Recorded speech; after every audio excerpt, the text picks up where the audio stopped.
Good afternoon, everybody. It is Steve Lookner Steve Lookner with Agenda Free TV. Hope everybody is having a good 4th who is celebrating July 4th. We are here to bring you some double coverage for a little bit. We want to give you an update on the terrible flooding in central Texas today that has resulted in some fatalities, and there are people missing. And also, hang on a moment here. What is this? Also, President Trump is going to sign the big, beautiful bill, and that is coming up at 4 p.m. Eastern. So we're supposed to have live coverage of President Trump signing the bill that was passed by the House yesterday. So we're going to have live coverage of that for you, and we're going to talk about this flooding. There is supposed to be a new press conference coming up about the flooding, but I don't know that I will have access to that. I am trying to look around and see who is carrying it, but I can't steal a local news outlet's, I can't steal, ABC Texas or Fox Texas or whatever video of it. So we'll see if it's being posted anywhere where I can get it. Give me one moment here. But we're going to get you some updates on the terrible flooding in Texas. Again, people missing and people dead. Last I saw, 6 people were reported dead, but also people missing. Give me 1 second here.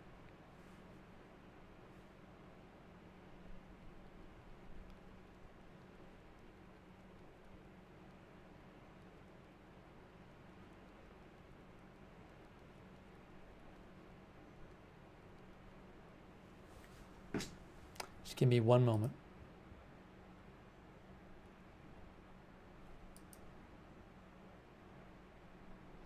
You can see this here. Death and destruction overtake Texas hill country in the wake of severe flash flooding, says AP. Kerr County, Texas.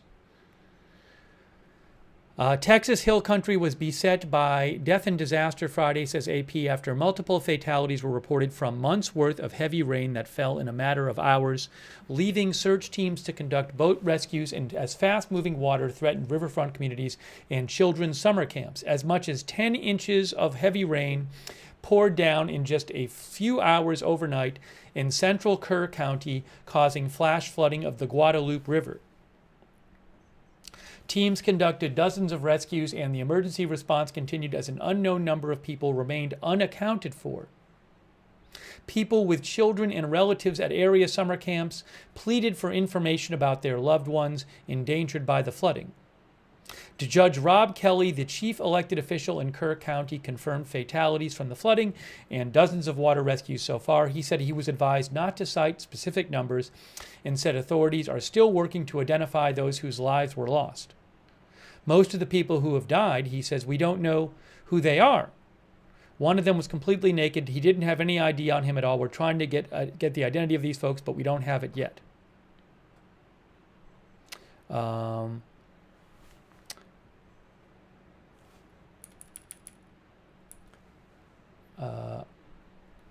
When asked about the suddenness of the flash flooding, the chief elected official in the county said, "We do not have a warning system, and that we didn't know this flood was coming," even as local reporters pointed to the warnings that were given and pushed him for answers about why more precautions weren't taken. A flood watch was issued Thursday afternoon that estimated isolated amounts up to 7 inches of rising water. That shifted to a flood warning overnight for at least 30,000 people.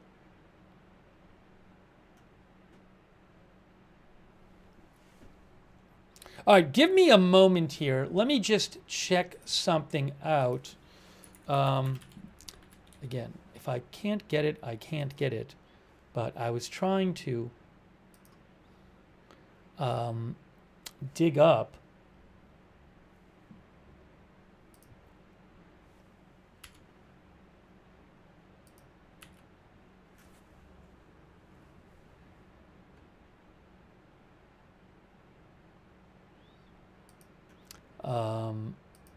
a source for this press conference such that I could show you. I can show you the previous press conference, the local press conference, but I was trying to find a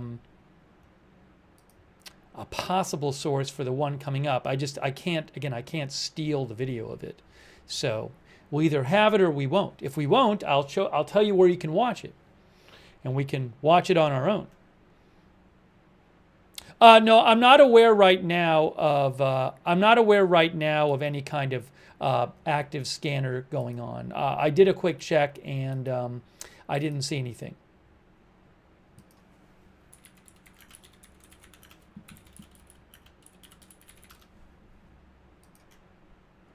Yeah, there's no Kerr County, Texas scanner available from where I can get it.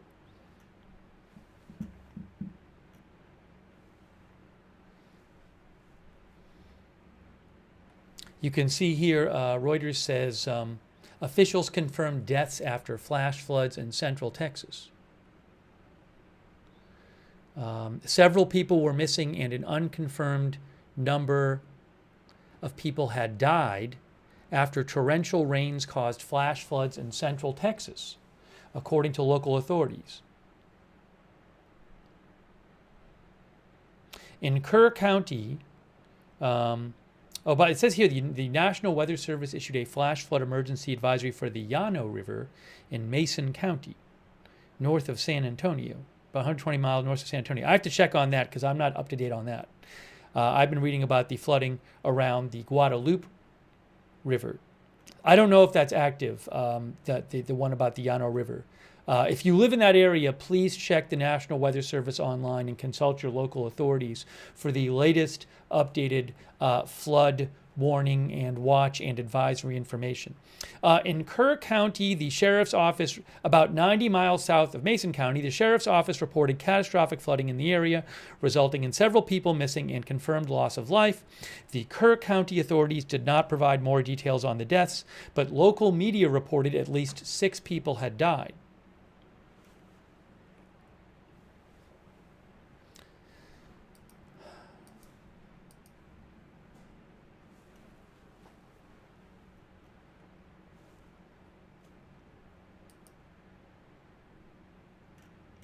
Again, I do have the local press conference from, I think, a couple hours ago, but I was trying to find, well, that's not good. Hold on a second here.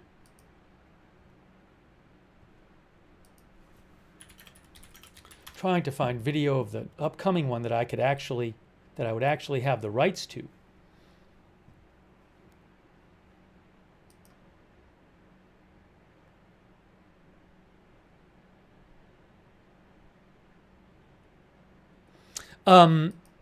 Yes, local press has been reporting 6 dead. For example, Tony Plohetsky, who is with K-View, reported that a Kerr County judge confirmed at least 6 fatalities in the flooding. But more people are missing. Give me one moment here. Again, we will have coverage of President Trump's bill signing, and that is coming up. That'll be at 4 p.m. Eastern. 4 p.m. Eastern is the bill signing.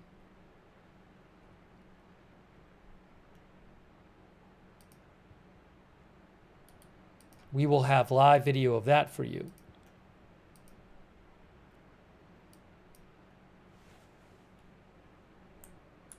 I also want to show you what happened on the Guadalupe River, the water level there.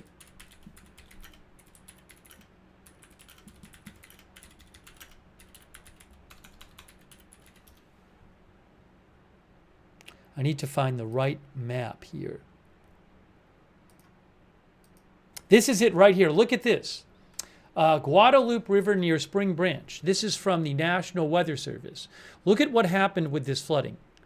It's crazy. So this was, I'm assuming this is local time. No, this is Eastern time. That would be, their time zone there would be Central time?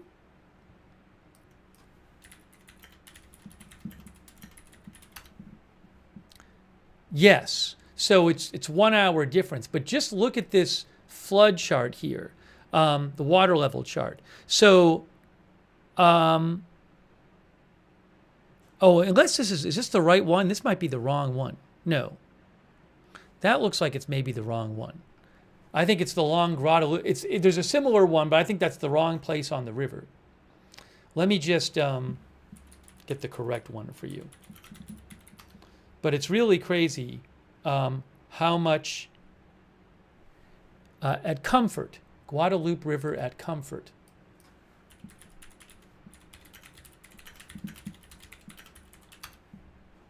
Here. This is it, I think. So it shows that the water level went up to major flooding stage 34 feet, but it only took about, like, what is that? That's 10 p.m. That's 10:15 p.m. Sorry, that's 10 a.m. Eastern. So that's about 9. It's an hour. That's 9 a.m. local time, and that's 11 a.m. local time. So roughly, you can see from the chart, in about 2 hours, it goes up about 30 feet in height, the river. See that there? In about 2 hours, it goes up about 30 feet.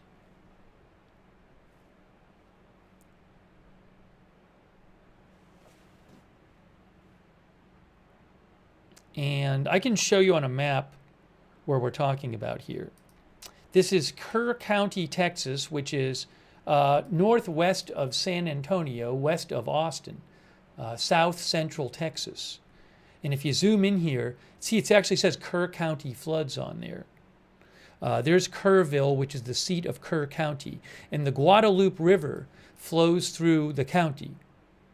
Now, I don't know the specifics on what flooded where, but you can see that the river flows through the county. Right here.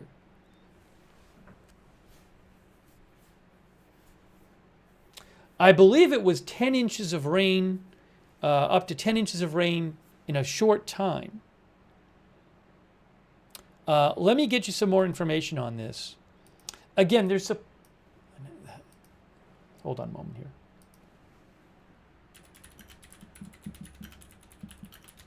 KSAT just reported that 2 children have not been located. I'm going to post a link to that. There were some camps near the river that apparently there may be missing people from the camps, including children. I just posted a link.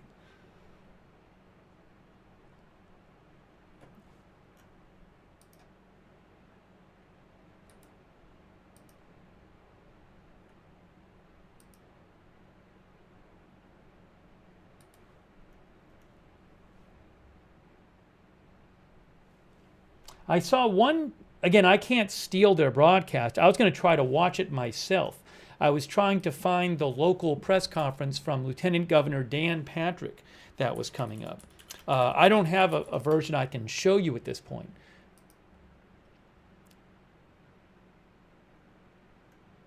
Oh, I can, it hasn't, it doesn't look like it started yet, though.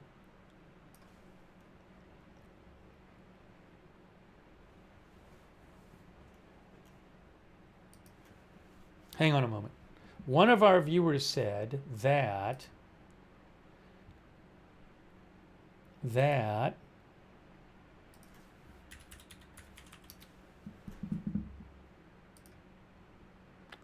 yeah, I mean, like KSAT 12 and KHOU 11 on YouTube are both doing live coverage.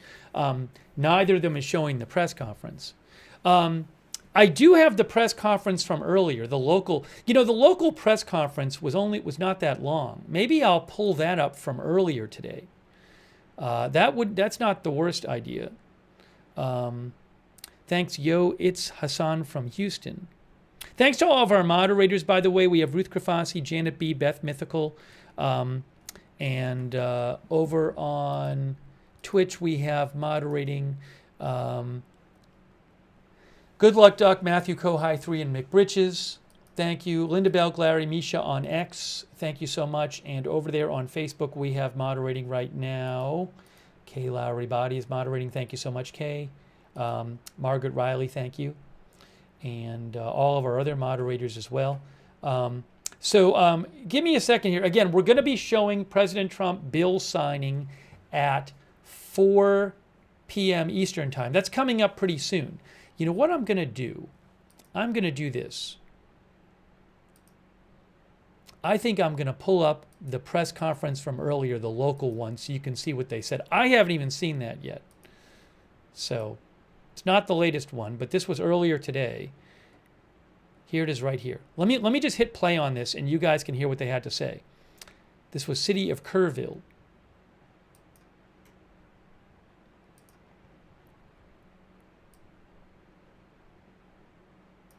All right, check this out. This is from earlier today, but we're going to show it. We're going to just take a look at it right here, if I can get this going. Okay, this is earlier today. Okay, earlier today. Let's just hear what they had to say. If I can, hold on, wait, one moment.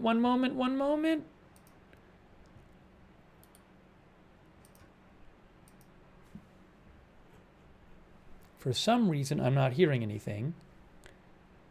We need to be hearing sound, and I'm not hearing sound. Is that because there's no sound on the thing? We will get you sound.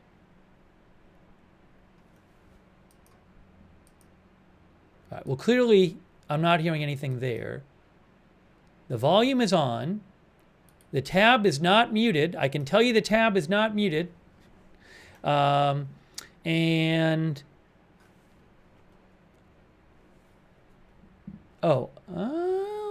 Is that it? Oh, I think I know what it was. Let's try this again. Well, that is really loud. I don't know what that was. Sorry. Good morning, everybody. All right, so this was earlier today. This is and this is the local press conference in Kerr County. So let's just take a look at some of this, and also let me put up on the screen that this is earlier today because people will be confused and think it's live. Earlier today.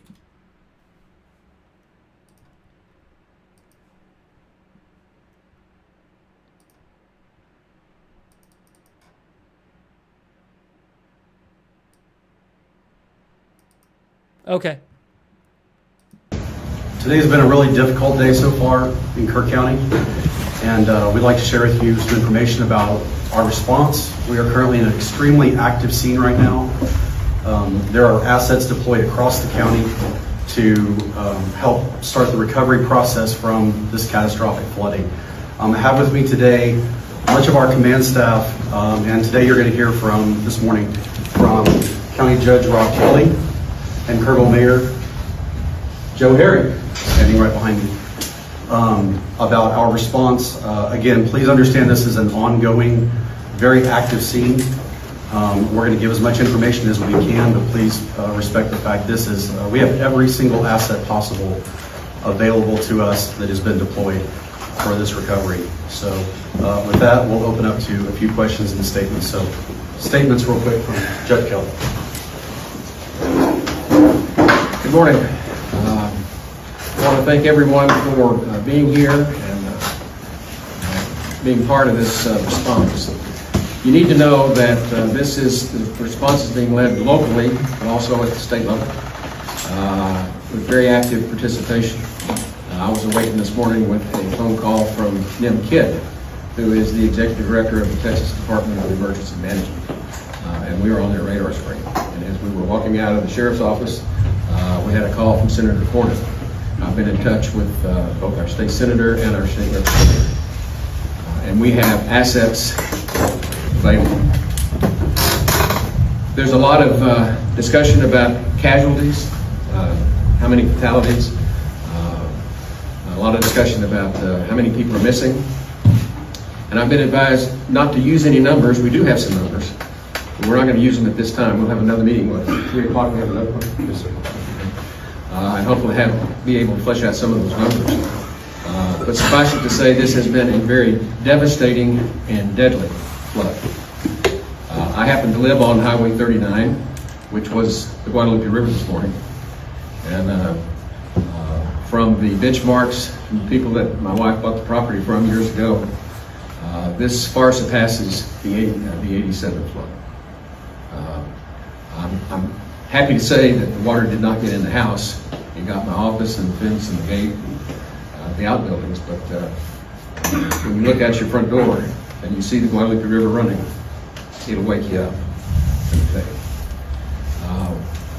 With that, we can confirm that we are jointly working with each other. We don't have specific counts on the number of helicopters or different pieces of equipment at this point. Again, we'll probably try to have a little bit more information about that at 3 o'clock. But what we need is cooperation and prayers. And for the cooperation, if there are any people that are interested in trying to donate anything to help us with this response, please do that with the American Red Cross and identify this event, the Guadalupe River flood, and we'll let them handle that. And with that, I want to introduce the mayor. We share responsibilities, both I do the county, he does the city, but he is the senior emergency manager for the city. Mayor? Thank you, Judge. Thank you for being here. My role today is to say thank you. Thank you to the men and women who are working to save lives, save property. This came at night when people were asleep in bed.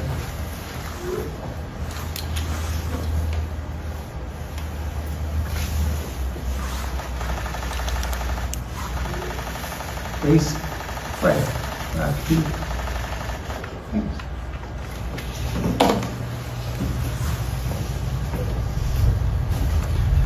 And with that, we'd like to open it up for questions. Kayla Washington here with KXAN. Wait. The report was that we had numerous kids from Camp Mystic missing, and I just saw that they may have been all accounted for. Can you guys confirm that the camps are accounted for at this point? Okay. I can respond to that. We can't say for sure that they're all accounted for. We know that there are some missing. We know where some of them are stranded, and we've worked to confirm that with the people out at Camp Mystic. But in terms of exactly how many are missing and unaccounted for, we're not sure about that number. But we have a bunch of it we're trying to get back. Our building on that, Pretty Prosecutor Fox said about Austin. These kids, were they in trees? You know, where were these rescues and how were these rescues done? I don't know the answer to that question. And by who? Was it National Guard, DPS? I don't know. Kayla Washington here with KXAN. I know you guys aren't giving specific numbers. Would you be able to give us any indication of the people who you guys have found who unfortunately did pass away? Are they older? Are they younger? Actually, most of them, we don't know who they are.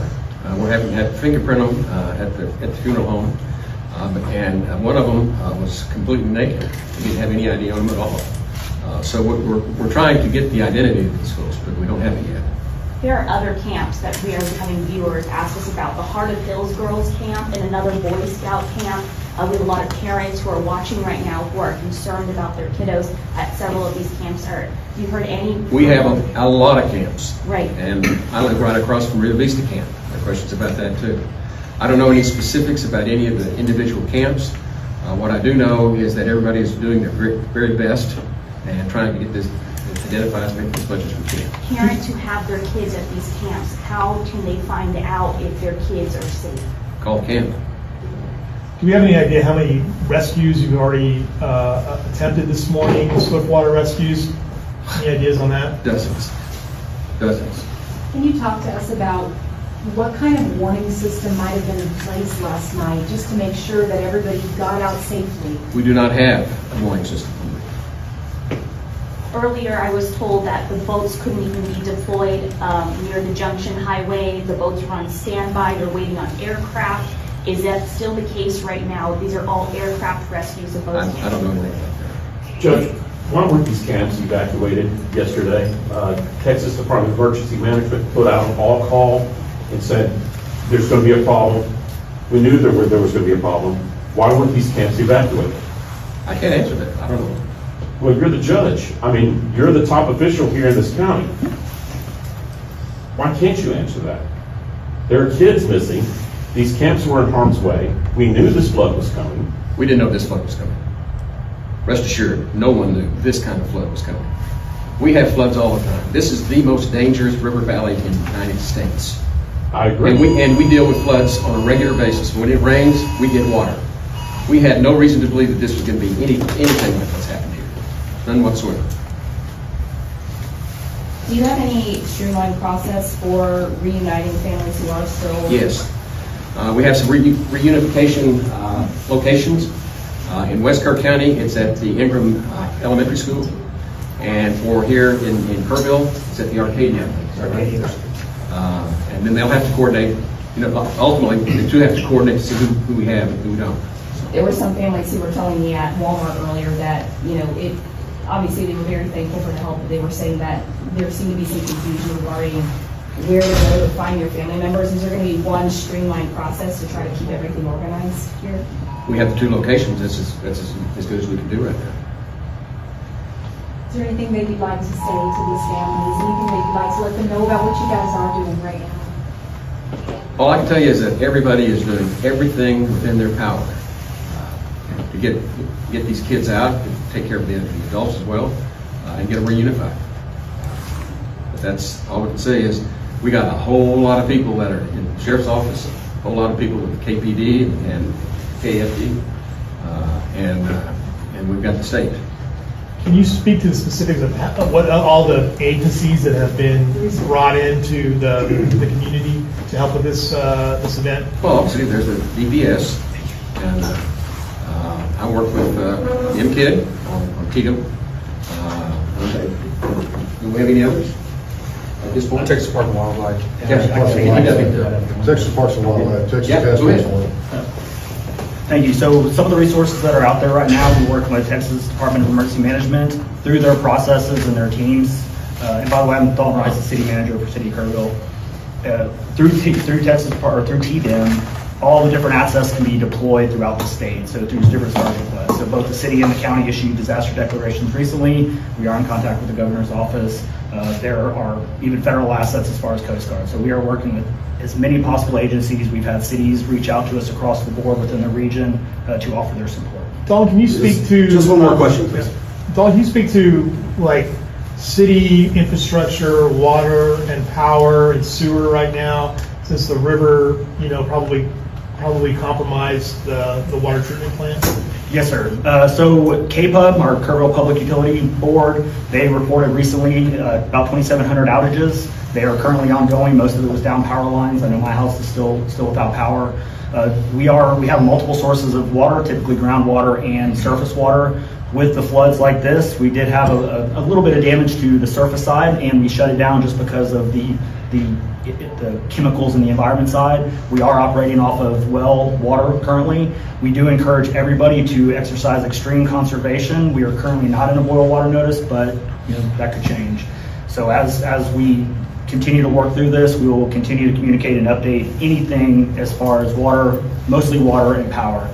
But please conserve. We are working with various shelters. I don't have the list on me right now, but I know that's circulating. We are working with some other donations and providers for bottled water, for food, and for other resources, along with children. I did just get a report too that we do have some mental health task force as well that are in the area, should we need any mental health task force as well. Anything to do with evacuations now, because the rain does continue? Anything that you want to tell people out there while you've got the audience here about if people need to evacuate with the rain and the water continuing? Yeah, last question on the evacuation piece. We obviously, this is a very ongoing situation. We're continuing to monitor the weather, pay attention to your local new media sources. We are continuing to get information out there. We are encouraging people to either shelter in place where they can. We are not seeing a lot of the small creeks be hit, which sometimes do happen. This is a more widespread North Fork, South Fork issue that all kind of converged and hit everything at once. So we encourage people to shelter in place. If you can, stay home, stay out of high water, don't drive into unknown waters or floods. We know this is a significant event. use caution, use discretion. Don't be getting close to the water's edge. This is a very quickly moving river, and things can happen very fast. So with that, we want everybody to be safe, and we will have another meeting at 3 o'clock. And just at the towns that are actually under evacuation orders right now. There is no official evacuation order as far as the cities or towns themselves. So no evacuation order has been issued across the cities or counties. This is mostly just small subdivisions or RV parks or certain key assets within or areas within the city and the county. So, thank you. So let's go. Can I ask a question? One question. Thank you. There are a lot of questions about why people weren't notified and what we did locally. I think that it's important to know Code Red went out this morning, correct? We had KPD since early this morning talking on Facebook. There were warnings, and I saw Cheatham there today at Command Center at 7:30 in the morning. Real quick on this one, I was running the river trail at 3 a.m. this morning just because I'm that guy, and there was no signs of it. The rain was here on the river trail, which is down below at the water's edge at 3:30 and 4 o'clock when I left. There was no signs of it rising at that point. This happened very quickly over a very short amount of time that could not be predicted, even with the radar. Our team constantly reviews radar, constantly has NWS, or National Weather Service messages. We send them out on a regular basis and we communicate effectively. This is not like a tornado where you can have a siren. This is not like a hurricane where you're planning weeks in advance. You know, it hit hard, and things like this happen in a very strategic, very isolated area. And when those two things converge, you have what happened today. So this happened within less than a 2-hour span, very, very quickly. So thank you. That's going to conclude what we're going to do right now. Please follow us on Facebook, Kerr County Sheriff's Office, as well as the City of Kerrville. We do release information there, and we will have media advisories coming for another update later in the day. Thank you. The next conference will be here as well. Oh, sorry, I was muted. A couple things here, a couple things. Hang on just give me one moment, guys. Hang on one moment. Now, I don't know, they said they were doing another press conference at 3, which would be in 10 minutes. I don't know if they're doing one there in Kerrville at Kerrville City Hall, because there's supposed to be one that the Lieutenant Governor is giving, that I don't know if I'll have video of that one. I assume if they do one at City Hall again, I'll have video of that to show you. So I'm trying to figure that out right now. And let me just check a couple things here.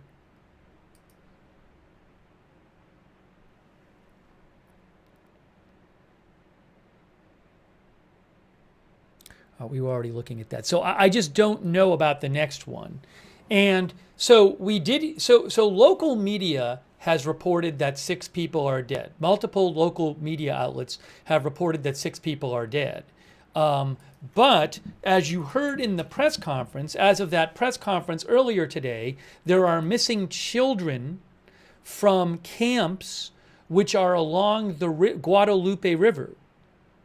Also, you heard local officials claim that one of the officials said that you can't predict this. Another, I think the head official said that they didn't know it was coming. So I can't really, speak. I'm not a weather expert and a local government expert. I can't speak to that, but there were questions about that. But there are children missing who were at camps on the river there. So let me again show you a map of where we're talking about here. This is Kerr County, Texas, and South Central Texas. And before I do that, give me 2 seconds here. So this is Kerr County, Texas, west of Austin, northwest of San Antonio. And the Guadalupe River flows through, there's the Guadalupe River, and it flows through Kerr County. And there's Kerrville, which is the seat of Kerr County right there. And you can see the river just flows through. And this river went up, I believe, dozens of feet in just a couple hours. I was showing you one, where is was it, I said I had Kerr County and Comfort. Well, I don't know where that is. But one of the Kerr County gauges that we were looking at right here, Guadalupe, I assume this is Kerr County. I'm not even positive. I think it is. Where is this one? Is there a map of this one? Oh, there it is right there. There's the map. Gauge location. Front Street.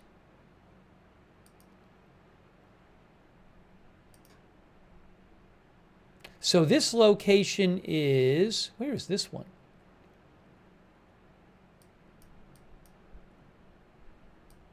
High Street and Highway 87. Where's that one at?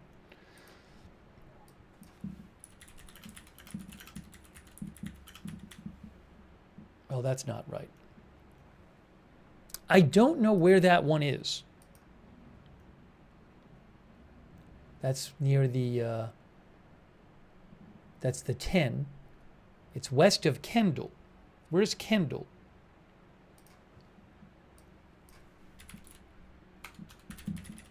Kendall, Texas. Right, that's over there. So that, oh, there's Comfort right there. Okay, there's Comfort. I see it right there.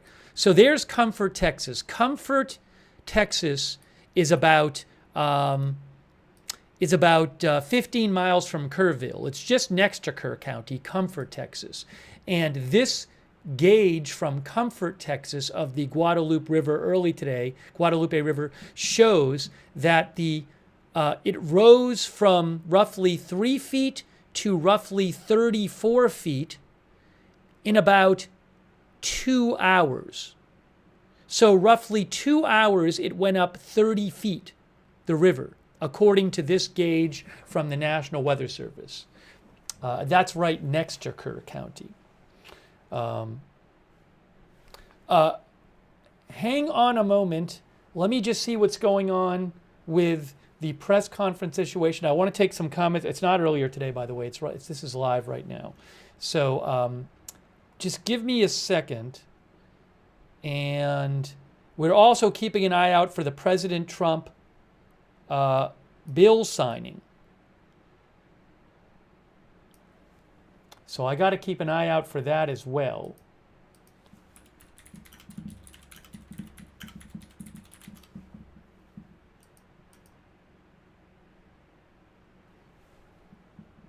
I don't have live video of that yet. So I'm a little confused on the press conference situation right now, but we should be getting some more information soon. The San Antonio Express News says some children are reported missing.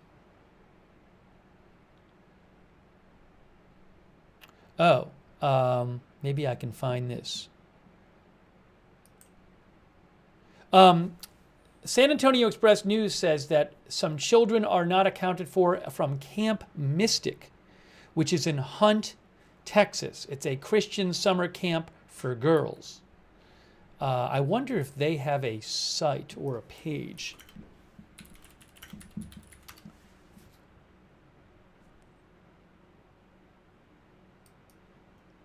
I'll see if I can show you where that is on the map. Well, I don't see anything on their Instagram about it.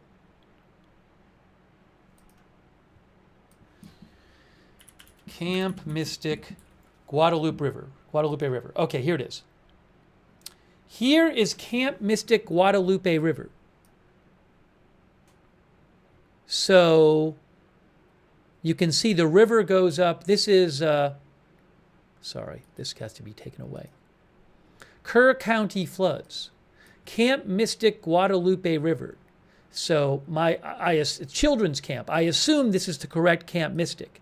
It is in Hunt, Texas. So the San Antonio paper I just mentioned, they say there are children missing from this girls-only camp, which, as you can see, is located right on the river there, because the river goes right through there.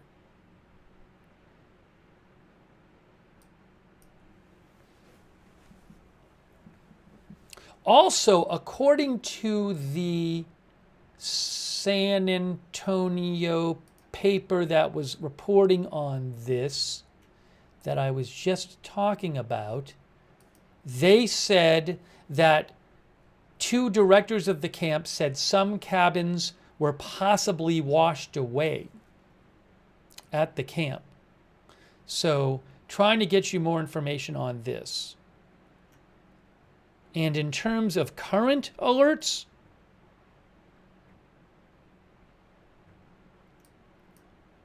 I'm going to go pull up Radar Omega here and show you. I got to turn on the flooding alerts. Oh no, the flooding alerts are on. So there is here, okay, that's Kerrville right there. That's Kerrville. So this is a flash flood emergency expires in 2 hours, 1 minute. And what it says is, flash flood warning for northwestern Bandera County in south central Texas, central Kerr County in south central Texas. Local law enforcement, as of about an hour ago, local law enforcement reported thunderstorms producing heavy rain in numerous low water crossings as well as the Guadalupe River. Between 6 and 12 inches of rain have fallen. Additional rainfall amounts up to 1 inch are possible in the warned area. So the rain is, tapering off if it hasn't already. But still, as of an hour ago, it was still raining there. But this is the last of the rain, it looks like, coming. Particularly dangerous situation, flash flood emergency. You can see here, move to higher ground now. That flash flood emergency is still active in that area. Oh, and in terms of the actual rainfall right now, that is a rainfall radar, precipitation radar. So you can see more heavier rainfall up here. Now there's also flash flood. Is this an emergency area up here? This is a flash flood emergency, another one up here. And this says flash flood emergency for the Llano River south of Mason. As of about 2 hours ago, roughly, Doppler radar indicated thunderstorms producing heavy rain across the warned area. Between 4 and 10 inches of rain have fallen in the immediate area, with up to 18 inches upstream of this location. Wow. Additional rainfall of 1 to 2 inches are possible in the warned area. Flash flood emergency for Llano River south of Mason. So that's a bit north of this other area. And they have flash flood warnings up here too. So the green boxes are flash flood warnings, and the green and black outline is flash flood emergency there. And you can see there is rainfall still currently in that general area.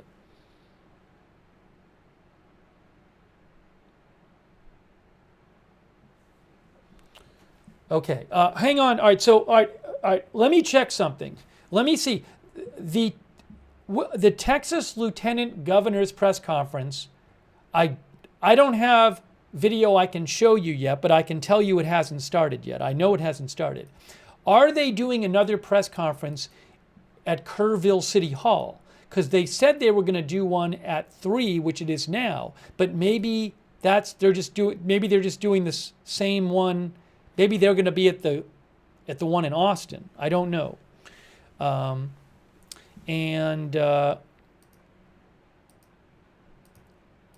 Sorry, I'm just trying to get you the latest updates here. And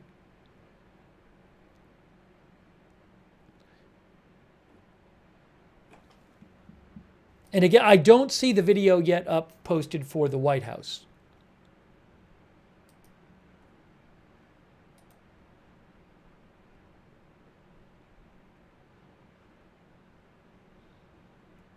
But waiting to see what this situation is with the press conference or press conferences.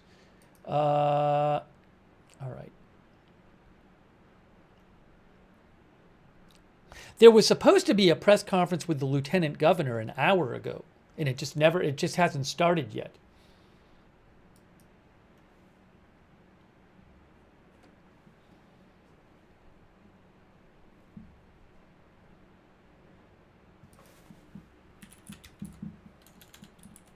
So I'm looking around for that.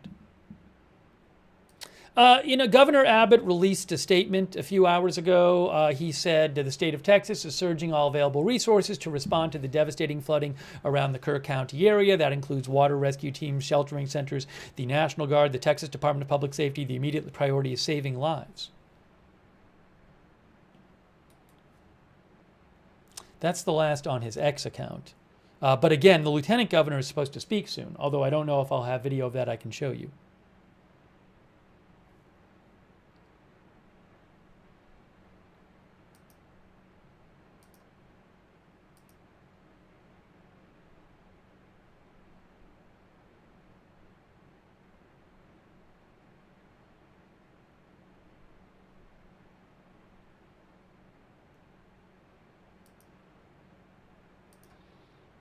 A viewer, Bria DiCarlo, sent me a post from a reporter in Texas for News 4 San Antonio, who said that he had seen a message, I'll post the link in the chat, from that Camp Mystic had sent out to families, which suggested that some of them were missing. You can read, I can't verify the note. I posted a link in the chat. I posted a link on my X account. But again, kids are missing from camps on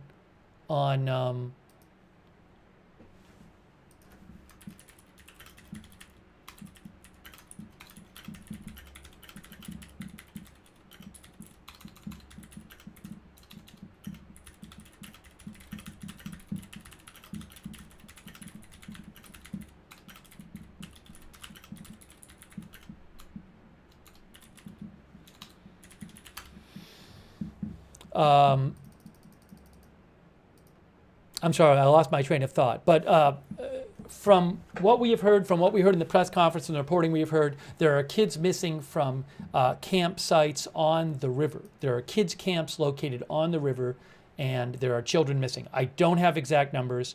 In the previous press conference, they would not give exact numbers on that stuff. Tony Plohetsky says the city of Austin, Texas has canceled its July 4th fireworks show due to weather. A couple quick thank yous. Sorry. Tony D, thank you. Joe Gray, Janet B, Mitchell Pilot, Abby,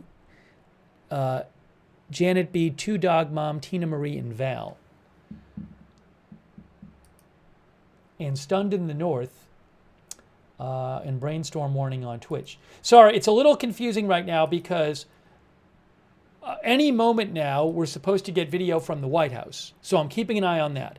Also, about an hour ago, there was supposed to be a press conference in Texas, which I'd at least like to hear myself. Even if I don't have video of it, I can show you. But I'd like to tell you where it is. But that has not started yet. And there might be another local press conference, but I'm not even sure, in Kerr County. I'm really kind of checking around just to make sure I'm not missing anything at the moment.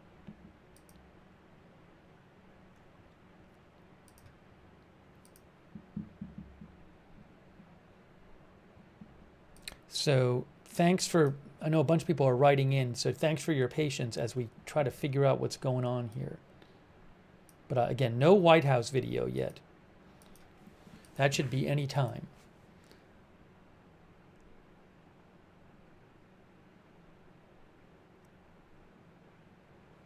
News 4 San Antonio says a mother of one of the kids at Camp Mystic confirms some of the children are missing. Again, that is a kids camp on the Guadalupe River, which flooded.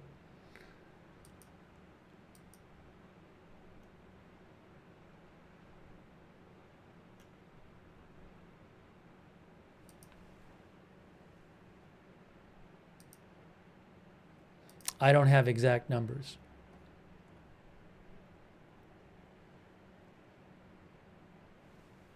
And again, I can't steal news footage of the lieutenant governor's press conference. It's possible that the government themselves will broadcast it. Where is that? Is that the same one or a different one? I'm hoping that Kerr County covers it because they covered the first one.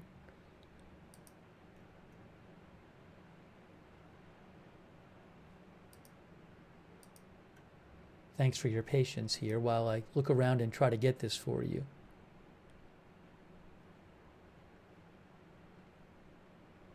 Dan Patrick, several hours ago, Dan Patrick, the Lieutenant Governor of Texas, said that the Kerr County Sheriff's Office has reported catastrophic flooding in the area with several people missing and confirmed loss of life.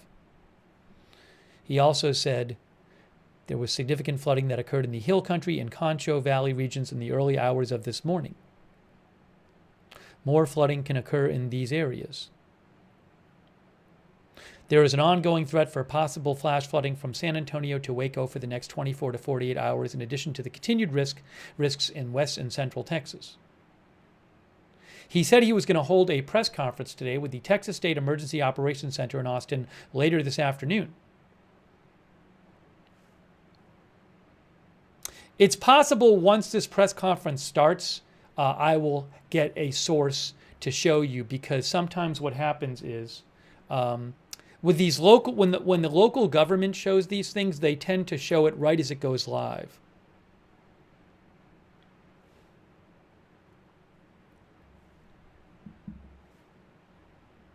I think maybe there's two of them.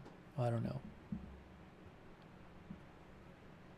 So my fingers are crossed that when it starts, I'll have that for you. We might have this weird situation where both Trump and the press conference are live at the same time. No, President Trump said yesterday on his social media he was at 4. Now, maybe it'll end up being at 5. Did he correct it? Because yesterday he posted on social media, he said, I saw it. Unless he corrected it.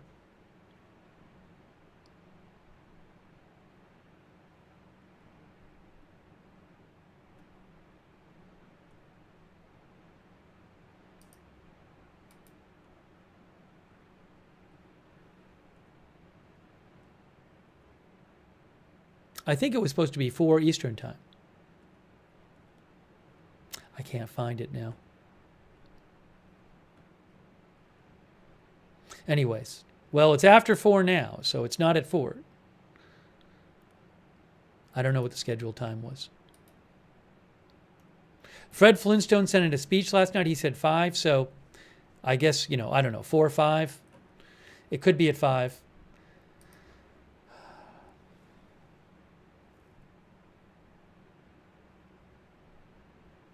It's possible his post about it was, when he said that, was a mistake.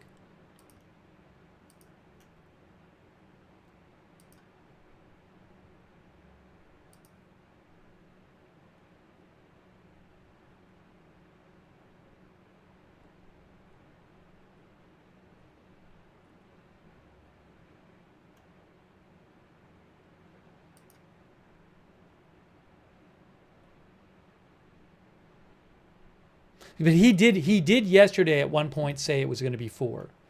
Anyways, doesn't matter now because it's after 4. It'll be when it's going to be. All right.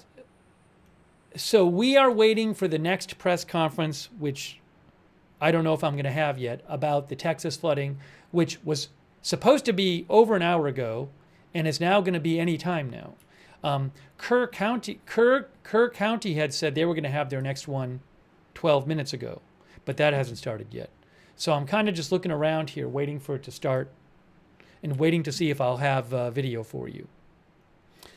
But this was catastrophic flooding.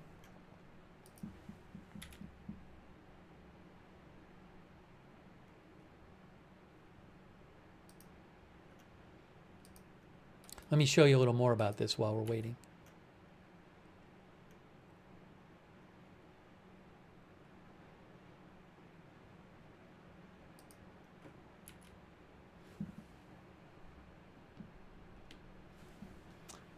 Death and destruction overtake Texas Hill Country in the wake of severe flash flooding. Some photos there from AP. Hold on a moment here. Some AP photos with that article. Texas Hill Country was beset by death and disaster Friday after multiple fatalities were reported from months' worth of heavy rain that fell in a matter of hours, leaving search teams to conduct boat rescues as fast-moving water threatened riverfront communities and children's summer camps. As much as 10 inches of heavy rain poured down in just a few hours overnight in central Kerr County, causing flash flooding of the Guadalupe River.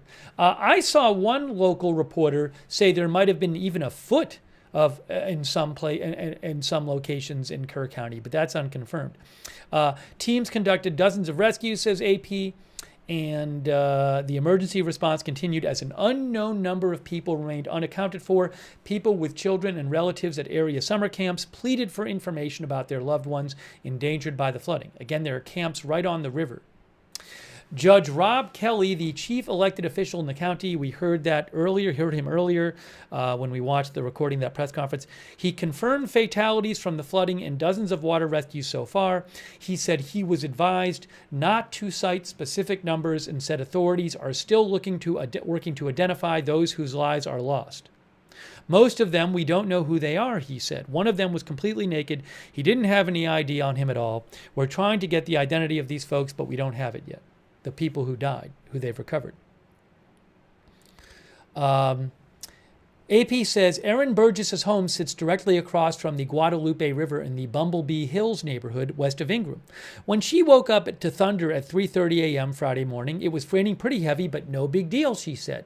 Just 20 minutes later, she said water was coming in through the walls and rushing through the front and back doors. Okay, so she lives near the river. She woke up at 3:30 a.m. It was raining pretty heavy, but she thought no big deal. And then 20 minutes later, water was coming in through the walls and rushing through the front and back doors. She described an agonizing hour clinging to a tree and waiting for the water to recede enough that they were able to walk up the hill to a neighbor's. She said, my son and I floated to a tree where we hung on to it, and my boyfriend and my dog floated away. He was lost for a while, but we found them. A flood watch issued yesterday afternoon estimated isolated amounts of up to 7 inches of rising water. That shifted to a flood warning for at least 30,000 people overnight. When asked about the suddenness of the flash flooding, the lead official in the county, Kelly, said, we do not have a warning system and that we didn't know this flood was coming, even as local reporters pointed to the warnings and pushed him for answers about why more precautions weren't taken. Rest assured, said Judge Kelly, no one knew this kind of flood was coming. We have floods all the time. This is the most dangerous river valley in the United States. That was Judge Rob Kelly, the chief elected official in the county. The Texas Hill Country, a scenic and rocky gateway to booming vineyards and vacation rentals, begins west of the state capital and is a popular outdoor summer getaway. Parts of the region are prone to flash flooding. Dozens of people posted on Facebook asking for information on their children, nieces, and nephews attending one of the many camps in the area or family members that went camping during the holiday weekend. Ingram Fire Department posted a photo of a statement from Camp Mystic. Oh, maybe I can find this statement. Hold on a second. I bet I can.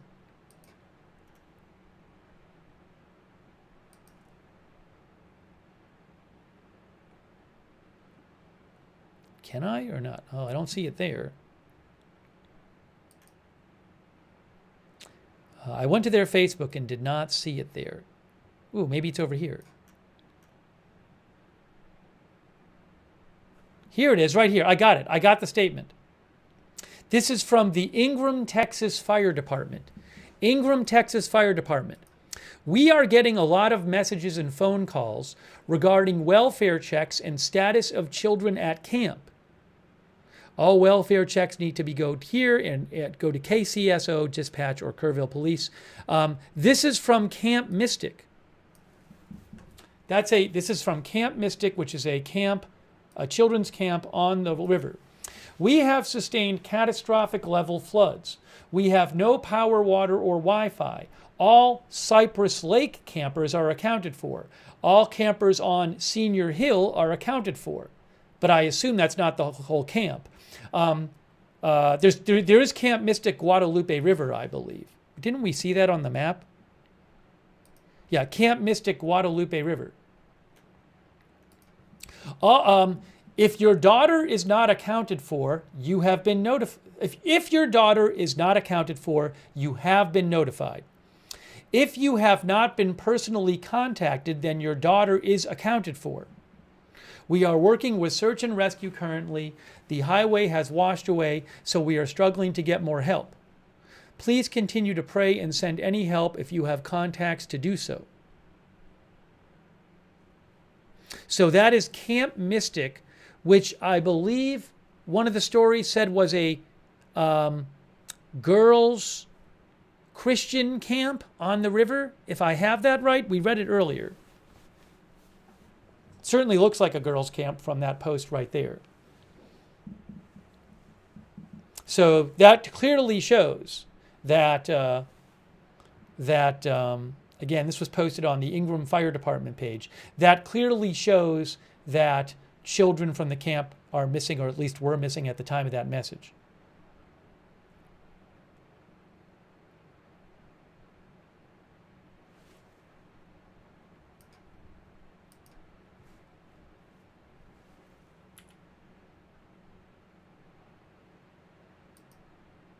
There's supposed to be another press conference coming up, maybe two of them, but it's been delayed in Texas. Kerr County was supposed to have one at 3 local time. That's now 3:20. And I believe the lieutenant governor was supposed to speak at 2 local time, but I might be wrong about that. But that would have been an hour and 20 minutes ago.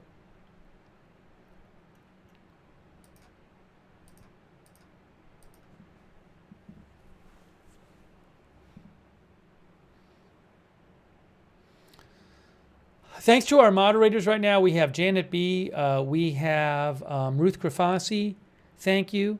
They are over in the YouTube chat, Beth Mythical.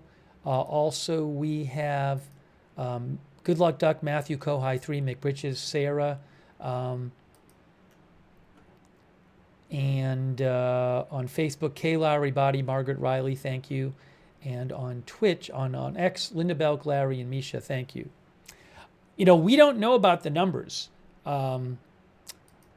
because, you know, there's clearly children missing. Local authorities say, local press says 6 people are dead and an unknown number missing. So I don't know how many children are missing and how many people are missing. We just don't know.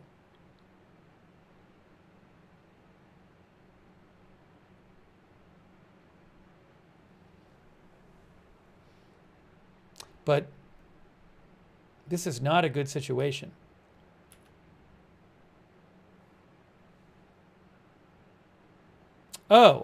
City of Kerrville police just posted, and they said, Red Cross is assisting with reunification efforts. Please call this number if you are trying to locate a missing person. That was just posted 2 minutes ago. So obviously there's people are still missing, or at least people trying to find missing people, because they just posted 2 minutes ago, call this number if you're trying to locate a missing person.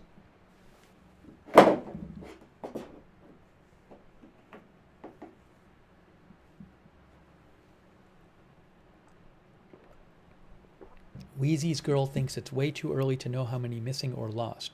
I don't know. That information has not been made public. I don't know how much the authorities know about the totals. They clearly know more because in the earlier press conference they said they weren't going to give numbers and they had some numbers. The current radar, by the way, is looking like this. This is from Radar Omega. And so this is, you can see that's Kerrville, where Kerr County is. That's Ingram, where we just showed the fire department post from Ingram. And if we look here, as I mentioned earlier, there is still a flash flood emergency for south central Kerr County, including Hunt. This post was from like an hour and 20 minutes ago from the National Weather Service. And they said that 6 to 12 inches of rain have fallen. As of when this was posted, they said additional rainfall amounts of up to 1 inch are possible. Flash flooding is already occurring, particularly dangerous situation. There was another flash flood emergency still ongoing up here. And it says here, this one is for Mason County and West Central Texas. They say as of roughly an hour and 20 minutes ago, between 4 and 10 inches of rain had fallen over the past several hours. Additional rainfall up to 2 inches are possible. Flash flooding is ongoing or expected to begin shortly. And they gave some locations there. If you're in any of these areas, and then there's these regular flash flood warnings with damage threat considerable in some of these other locations. For example, this one is for Mason County in West Central Texas, but a larger area. The green boxes are flash flood warnings, and the black and green are flash flood emergencies. And then there's also a flash flood warning for northwest of Austin, this area here. And that one says northwestern Travis County, southwestern Williamson County, between 1 to 3 inches of rain have fallen. Additional rainfall of 1 to 2 inches are possible. So less rain there than the higher totals in these areas. Oh, hold on. So let me just see if I can get, what is the deal with the press conferences? Do we have anything yet? No. Texas press conference, nothing has started that I can see. Still no video of the White House signing ceremony.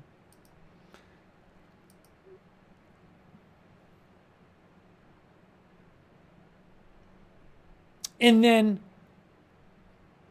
I wanted to show you this. I think we were looking at this earlier. Oh, hold on a second. So, all right. Let me just see if I can get this. It looks like the press conference in Austin is about to start. Now, I don't know if I'll have video of this, so I just need to check. You can see it. I don't even know where you can see it. I can see it, but I don't currently have video of it. I'm looking around to see if it's broadcasting anywhere. Again, I can't steal footage of it. So maybe I can tell you where to go watch it. I can only use what I have the rights to, and I don't see any of the local government sites carrying it. I assume local TV might be carrying it. Kristi Noem, the Homeland Security Secretary, just posted. So I'll mention that in a second. But let me just make sure there's nowhere I can get this for you. Give me a moment here. Okay, KHOU on YouTube.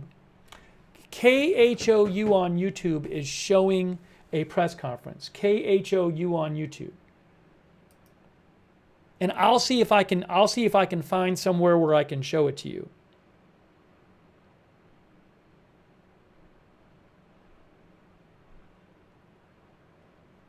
Give me 1 second here.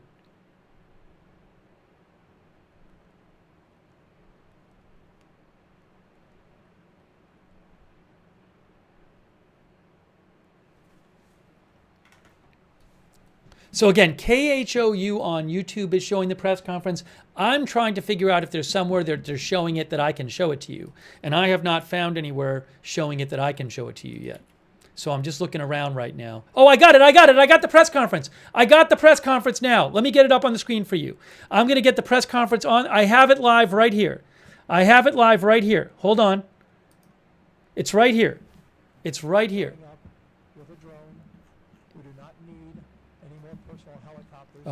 The audio might be terrible. I don't even know if their audio is working. Let me try to boost the audio.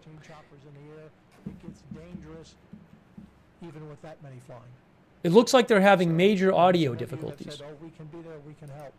We do not need any more helicopters or drones flying in the area. We have 14 choppers, as I said, 12 drones, 9 rescue teams, swimmers in the water, rescuing adults and children out of trees. We have 400 to 500 people on the ground from all of our various units, and Freeman Martin, our director of DPS, can talk about the various units who are there. For the parents who are waiting, particularly that had children in Camp Mystic. Camp Mystic is a camp that has over 750 kids. Right now, there are 20-some that aren't accounted for. That does not mean they've been lost. They could be in a tree, they could be out of communication. We're praying for all of those missing to be found alive. We're doing everything we can to get in there. We have the game wardens. You were the colonel of the game wardens, Pete, walking in by foot, driving, dropping in the water, whatever we can do to find everyone we can. That camp is divided into 2 banks. For those of you, parents who have children at Camp Mystic, this is a notice they sent out. They know all of the names of the parents, all the email addresses, all the phone calls, all the cell numbers so they can make the calls. Their following message: we have sustained catastrophic level of flooding. We have no power, water, or Wi-Fi. All Cypress Lake campers are accounted for. So if your child was in Cypress Lake, that camp is divided into certain areas. All Cypress Lake campers are accounted for. All campers on Senior Hill are accounted for. If your daughter is not accounted for, you have been notified from the camp. If you have not been personally contacted, then your daughter has been accounted for. I'm going to repeat that. And this is not from the state, not from the government. This is from the camp director on the ground. If you have not been personally contacted, then your daughter is accounted for. Instead of telling 700 or 800 parents your daughter is accounted for, they're calling those parents with the news that their daughter is not accounted for yet. They're working with the search and rescue with the state, obviously, and I know I've had parents. I have 8 grandchildren. I know if it was one of my children, I would be tempted to want to drive there from Houston as well. But we're asking people to stay away from the areas. There's flooding in many roads are impassable, major roads, minor roads. And once we're able to get some of those roads clear, when the rain stops, then we have 10 buses ready to go in and pick up the kids, and we'll find a point and announce it at that time where you can be reunited with your child and hug them hard, because you know they're frightened. But again, out of the over 700, we have a number of about 23 not accounted for. Yesterday, Jay Hall, who is Region Director 6, personally contacted the judges and the mayors in that area and notified them all of potential flooding. This storm, we had an area bracketed from San Angelo to Waco, down to San Antonio, Kerrville, all the areas. Not exactly sure where it would land. Some forecasts started coming together late, showing where it might land. But yesterday morning, the message was sent. It is up to the local counties and mayors under the law to evacuate if they feel a need. But that information was passed along. Because we were unsure of where the storm might land, Nim Kid, who is on the ground there, I'm heading to Kerrville after this, and I will join out there at the emergency center. We started moving assets in various areas, not knowing where it would be, but in various areas on Friday, so that in the event, wherever the storm hit and wherever the flooding occurred, if it was flooding, that we would be on the ground as close as we could be, as fast as we could be.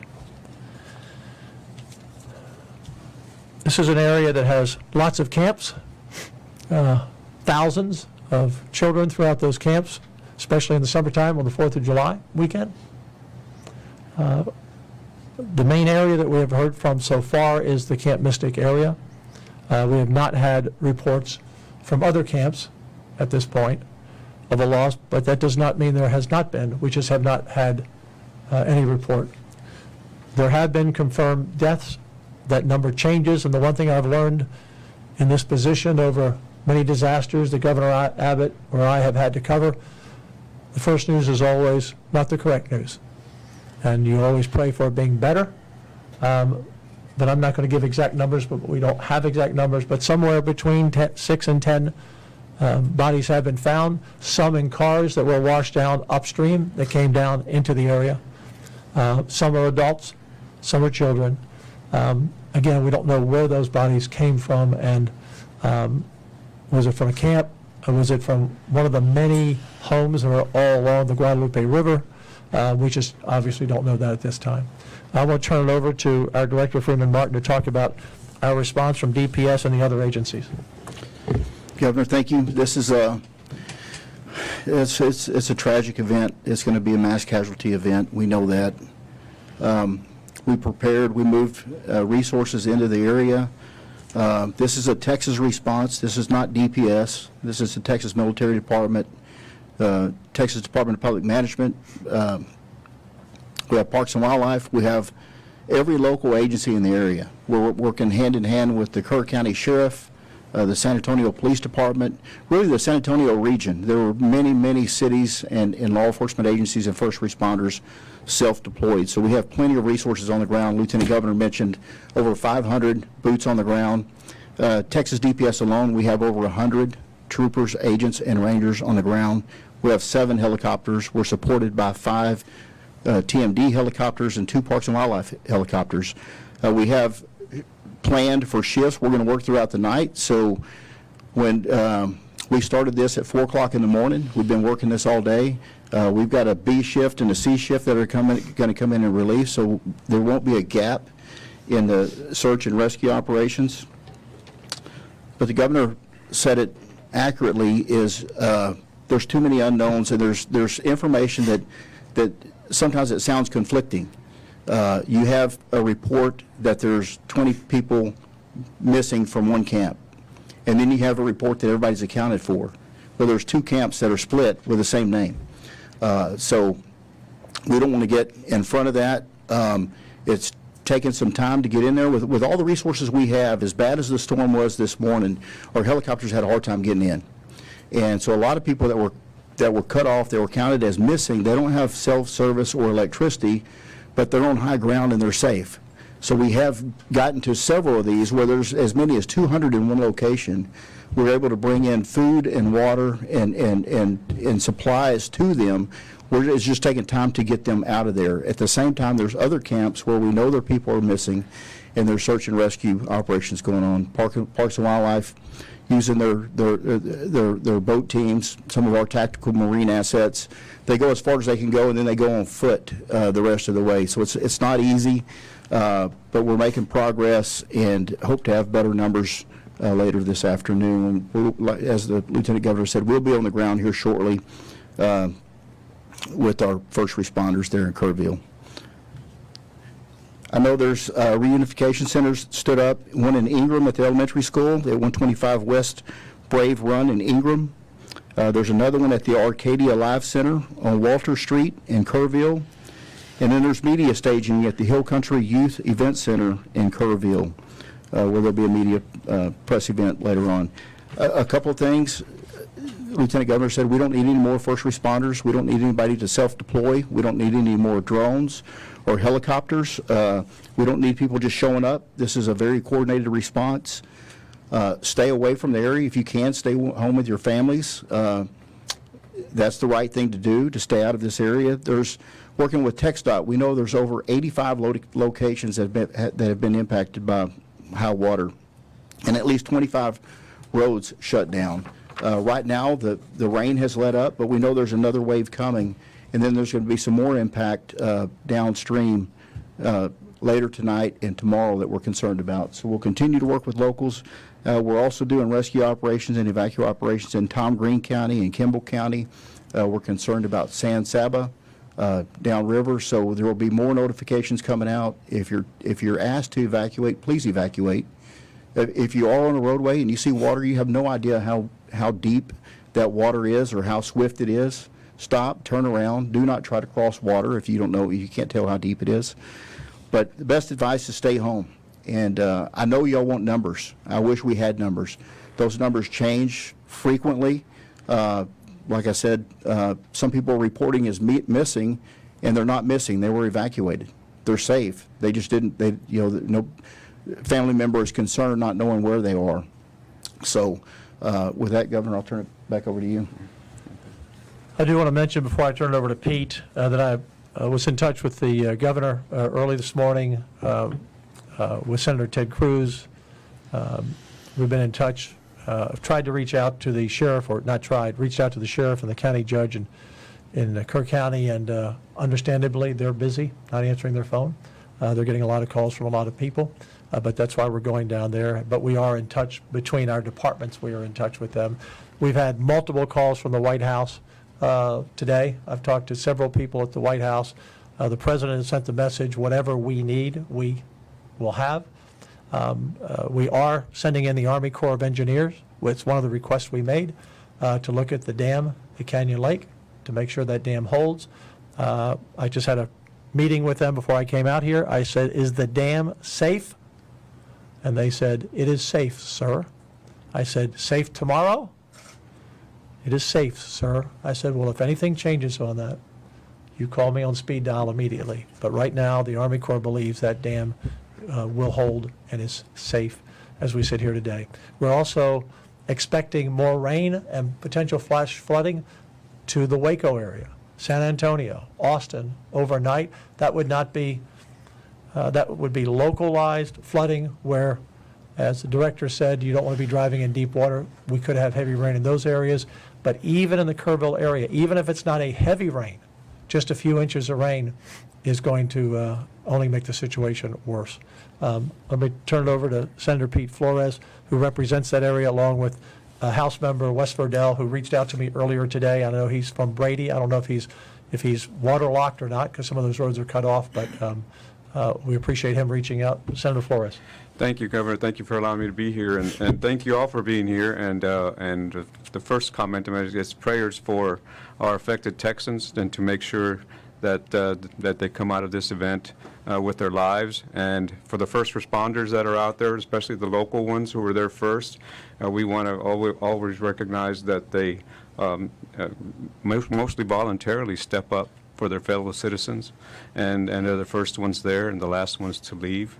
My role is to work with the governor and work with the state agencies to make sure that our affected areas get what they need, and thank God we are in Texas, because Texas is well prepared to do this. And my previous life was as a game warden, so as a colonel game warden, so I've responded to many of these emergencies over the years, and hurricanes, and know what's happening and what's fixing to happen. It's basically we're in the search and rescue part. That's what's most important, and for all of us to remember is that this first 24 to 48 hours is search and rescue, and saving as many lives as we can, and recovering as much of our fellow Texans that we can. So as we do that, we thank you very much for your support of our first responders and that are out in the field at this moment as we speak, and we will continue to move forward to ensure that the most successful outcome that we can possibly do happens. And again, thank God we're in Texas, because that makes it more probable. A website, disaster.texas.gov, for those watching if you want to keep up with reports, disaster.texas.gov. Before I open up for questions, I want the parents out there who are watching who are unsure because they're just unsure. But the parents who got calls from Camp Mystic where they said your daughter is not accountable at this point, or not accounted for at this point, I want all of you to know we will do everything humanly possible 24/7, looking at every tree, turning over every rock, whatever it takes. If your child is one of those truly missing and not just out of touch, to find your daughter.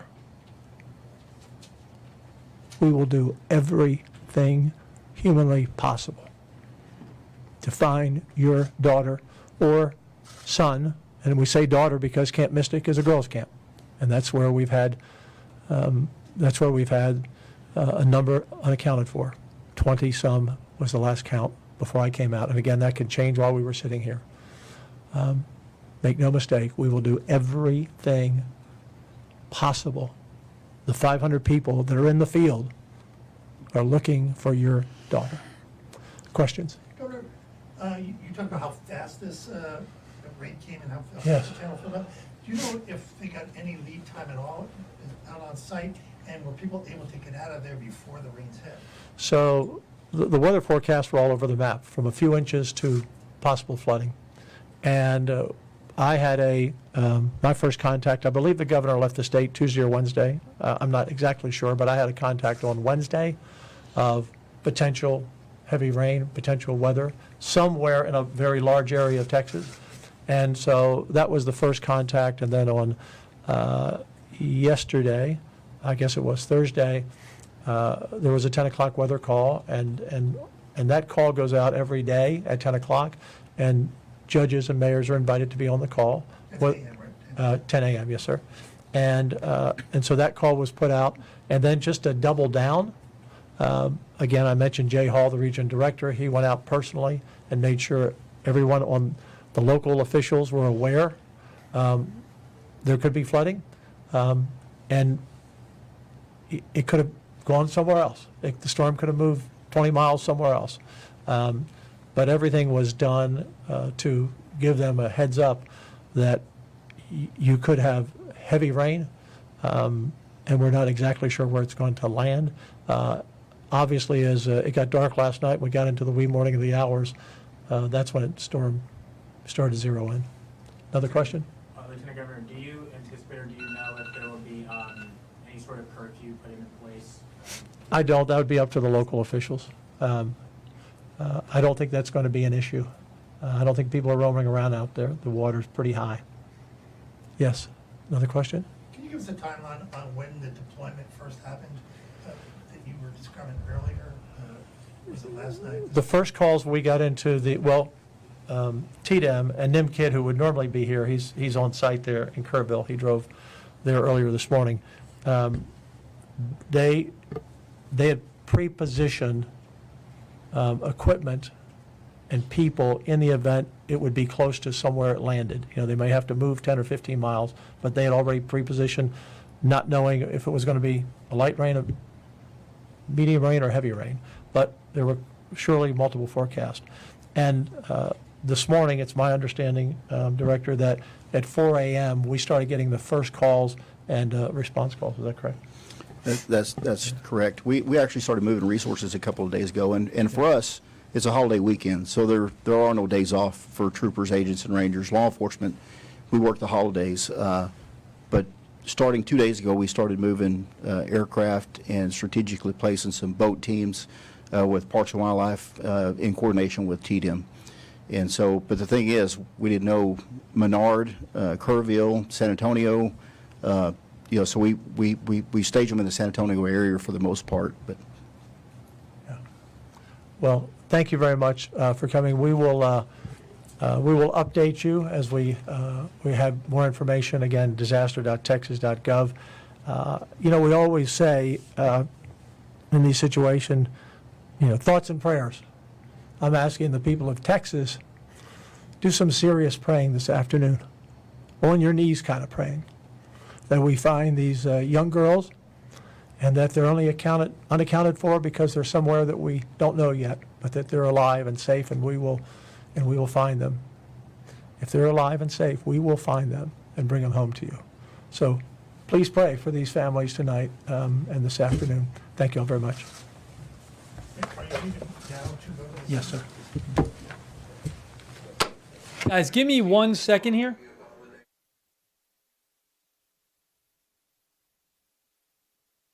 Hang on 1 second. Hold on 1 second.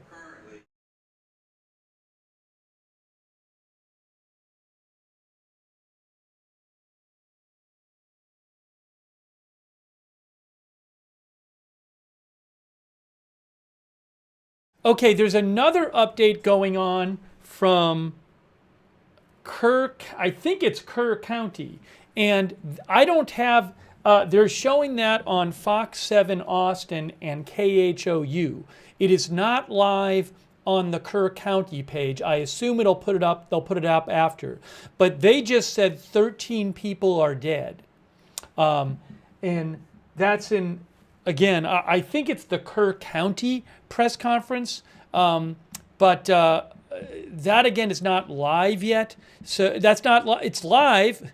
I don't have it's not live on the page where I can show it to you. So again, you can look at the Kerr County update right now. It's on Fox 7 Austin and KHOU on YouTube. And I believe what they'll do, because I think they did this earlier today, is that eventually they'll just post it on, after it's done, I think they'll post it, because that's what they did earlier today. So 13 dead, that's just been confirmed in Kerr County. Yes, 13 dead in Kerr County.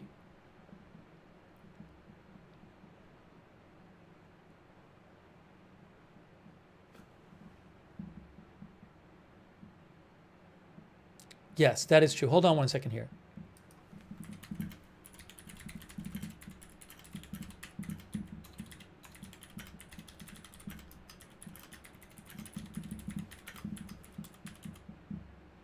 So, we also just heard that around 23 girls are missing from Camp Mystic, which is an all-girls Christian camp located near the Guadalupe River. So we just heard that. Again, around 23 girls, it's just horrible, missing from this all-girls Christian camp, Camp Mystic, located near the Guadalupe River. And so I'm not sure. I looked up on a map here, and you can see there is a Camp Mystic Guadalupe River location. So if this is the location, that is in Hunt, Texas, which I actually think is in Hunt County. But it's not far from, you can see it says here Kerr County floods. So this Camp Mystic Guadalupe River is about 13 miles from Kerrville in Kerr County. But you can see there is a Camp Mystic Guadalupe River, which is right on the river. You can see there's the river. The Guadalupe River, at numerous points, experienced sudden catastrophic flooding from sudden huge rainfall earlier today. I believe in the previous press conference it might have been said it went up 26 feet in 45 minutes. Some charts I've shown you show at some points on the river it went up over 30 feet in around 2 hours. So again, my guess is that this is the location, but I'm not positive. But this is, I mean, it's Camp Mystic is correct, and this is Camp Mystic Guadalupe River. So I can't guarantee you that this is the right location. My best guess is it is. It's certainly Camp Mystic, and it's certainly, in the general area. And I actually think I saw a mention of Hunt, Texas before. Let me just see here in one of the stories I read.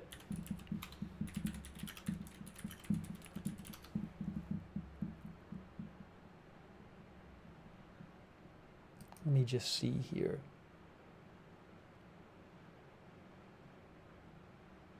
Well, one of the articles says it's located west of Kerrville, which this camp is.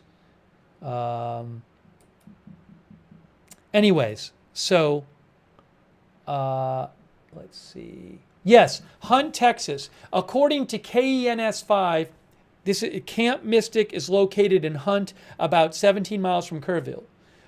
So this is Camp Mystic in Hunt, Texas, on the Guadalupe River. Again, that's the location of the camp, and it's right on the river. And again, around 23 girls missing from that camp now. So just terrible. And 13 dead. They had just announced, I believe it was the Kerr County press conference. Now, hopefully they'll post that so I can show you that.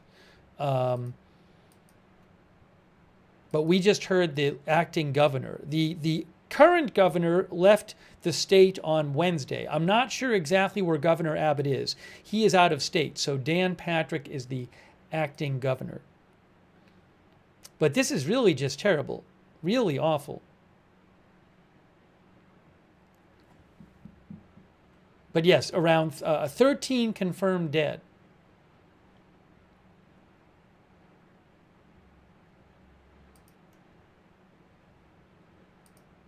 All right, so I'll keep checking for that, for them posting the update they just did from Kerr County. Oh, I don't have it up here. Which one? This is it. Is this it? Yeah, I'll keep. They haven't posted it yet. No, the 13 dead are confirmed fatalities. That is different. That is different, the 13 dead, from the around 23 missing. Let me show you an update on this.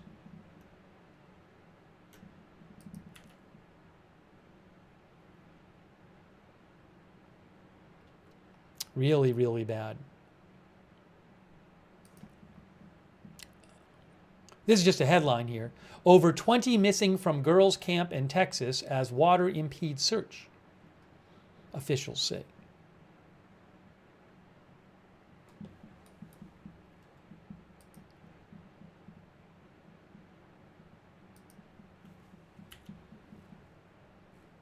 And I believe shortly that President Trump is going to sign the bill, which we're going to show you.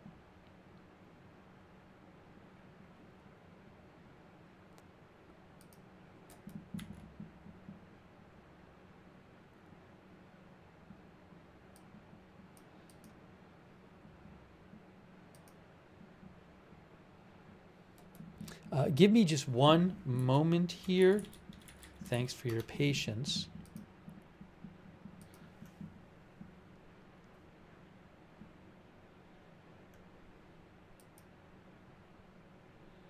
What is this?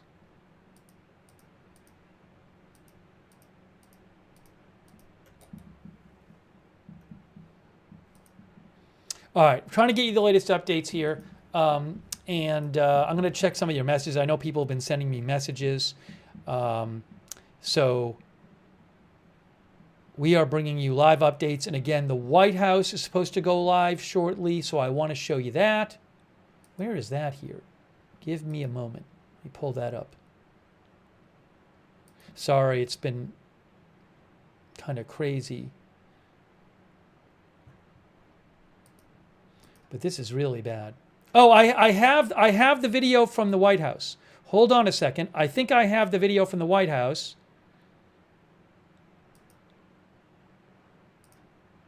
One moment here. One moment here. One moment here. One moment. Let me get the video from the White House for you. I'm going to get it right now. I have the video from the White House live, so we'll keep giving you update from Texas. I'm going to put the White House video on the screen right now. We're covering both things.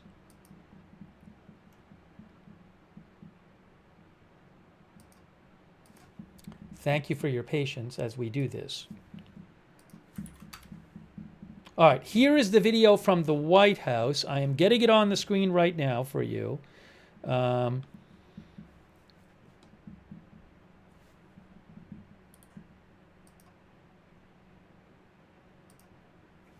That's the White House live.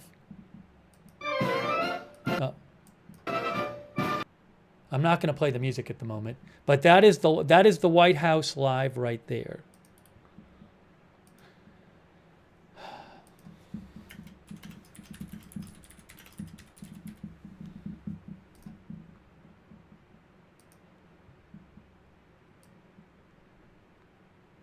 So while we're waiting for that, I will get more updates on the flooding in Texas. Again, 13 dead, around 23 girls missing from a camp. 13 dead in Kerr County. That's not the girls at the camp. And around 23 girls missing from a camp in Texas near Kerr County.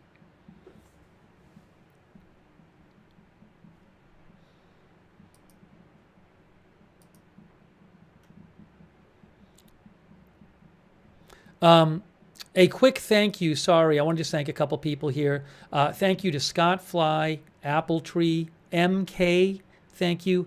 Alpha Cry, who I think is in the Middle East. The UAE, thanks so much to Alpha Cry from the UAE. Patricia Banks, and MK and Bob, and Malin Hustvedt in Norway.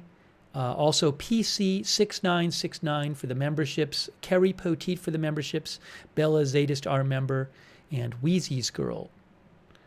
And Crypto King and JPS, thank you. Sorry, I got behind. Also Ascertainment over there on Twitch, and also More T. Vickers Sr. While we're waiting for President Trump to do this signing and appear, I'm going to try to find you more updates on what is going on in Texas.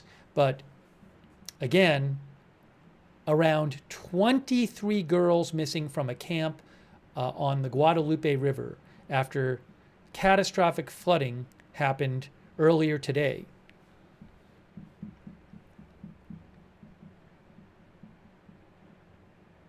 And at least 13 dead.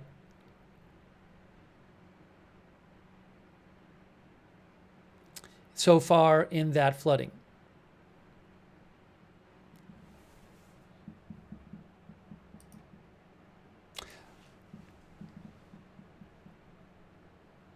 I don't know about other people missing.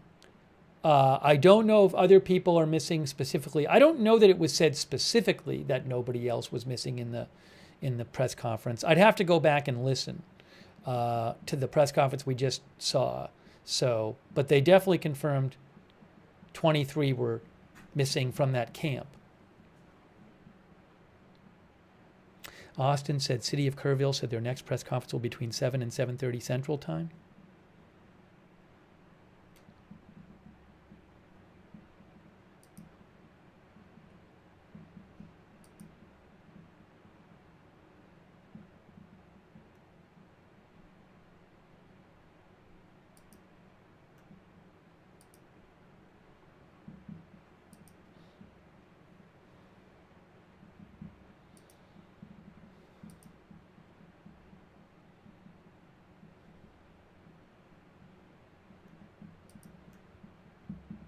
Sorry, I know people are sending me things. I'm just trying to check some different things here. I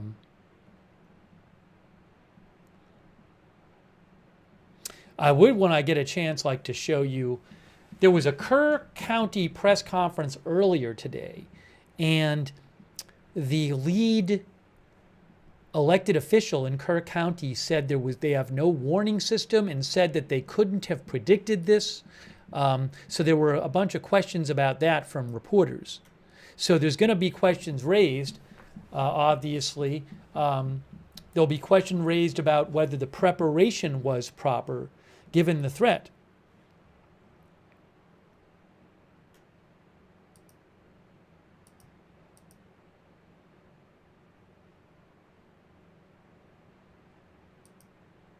Oh, our viewer Devman says the camp is in the camp marker is in the wrong spot on Google Maps. I'll have to check that out. Thanks, Devman. Sorry, I should have zoomed in before.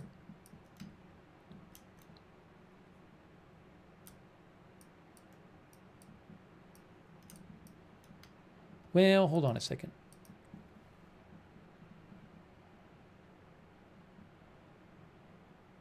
I see.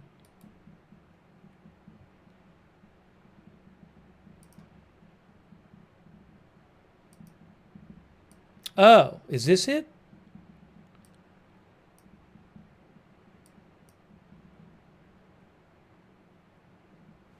me see. Camp Mystic Way. I think I see what our viewer is talking about. On Google Maps there. I think one of our viewers just mentioned that the pin seemed a little off on Google Maps. So let me show you what he's talking about. Let's see here. I see tennis courts. I see pictures. I see cabins. Where is it, though?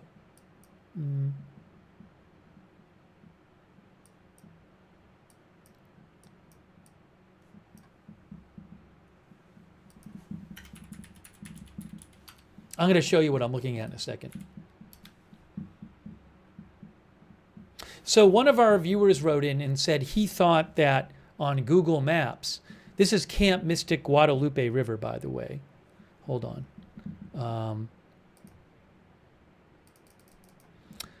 In Hunt, Texas. And he thought that the camp was here. You can see it says Camp Mystic Way. And then you have, some tennis courts here. Definitely Camp Mystic Way goes through this area. So maybe that's the camp or part of the camp. Maybe those are cabins for the camp right there. I'm not sure. But you can see there are some cabins there. So again, I don't know exactly, but it says Camp Mystic Guadalupe River here, but you don't really see any camp there. But certainly you see on Camp Mystic Way all these buildings here. And you see, again, if those are cabins, and you have the tennis courts and everything right near the river, which is here. And actually water goes in here too. So anyways, that might be the camp there.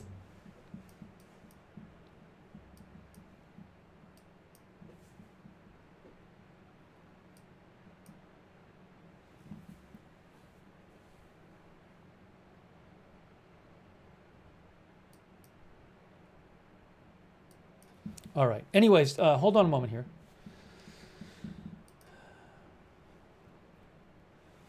Thanks to DevMan for messaging in about that.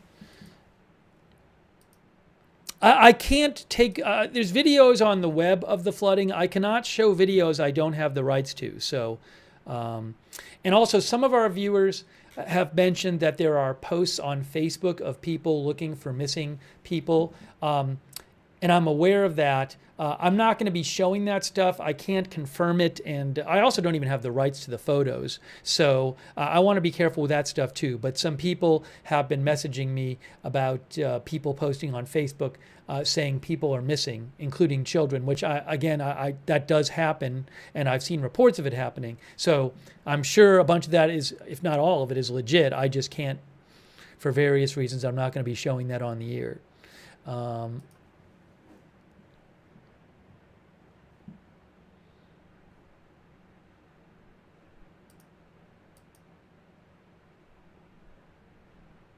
If they post the press conference from the county that they just did, I will certainly show that to you. They haven't posted it yet.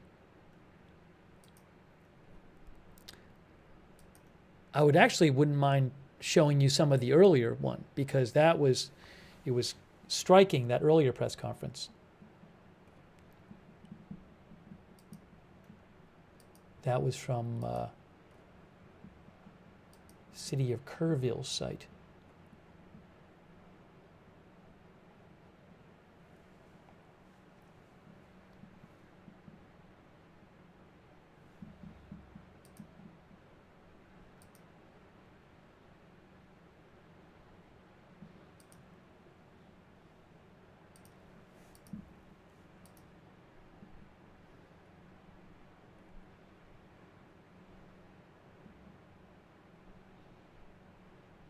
So any moment now, President Trump is going to come out, and I believe he's supposed to sign the bill that was passed yesterday. Oh, by the way, I should mention, in the most recent press conference from Kerr County, they said 13 people were confirmed dead, and they said they expected more deaths to be confirmed in Kerr County, Texas. They expected that number to go higher. The camp is actually not in Kerr County, it's near Kerr County. Because Hunt, Texas is in Hunt County. Oh, hold on a moment. A little bit of an issue with this stream, but I have two streams actually. What's going on with their stream? No, the stream is back.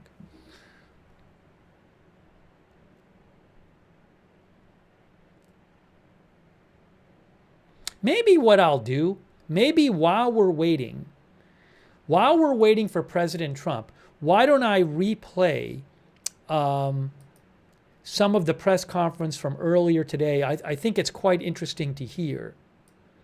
This was earlier today. I'm just going to put it on while we're waiting for President Trump, because otherwise we're just kind of waiting. And again, this is earlier today, but I think it's quite interesting because people are asking questions of the elected officials. And subsequently, we have found out that around 23 girls are missing from the camp. But let me just put this on. Hold on a second here. Let me put this on so you can hear some of it while we're waiting for the White House event to start. I may have to adjust the volume here. I don't know how loud it's going to come on.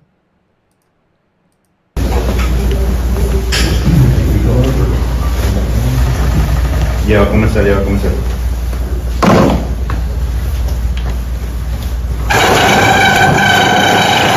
Sorry. Oh, that was a weird thing. That was one.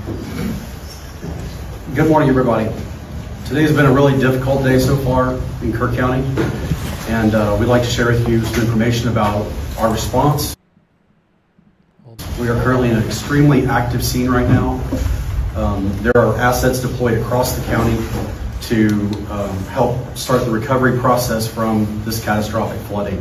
I have with me today much of our command staff, and today you're going to hear from, this morning, from County Judge Rob Kelly and Kerrville Mayor Joe Harry, standing right behind me, about our response. Again, please understand this is an ongoing, very active scene.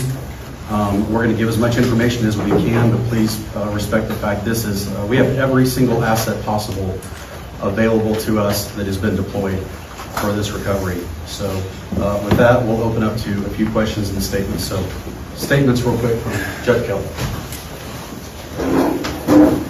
Good morning.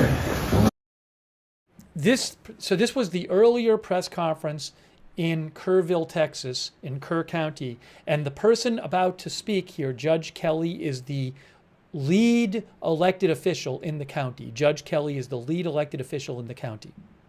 I want to thank everyone for being here and being part of this response.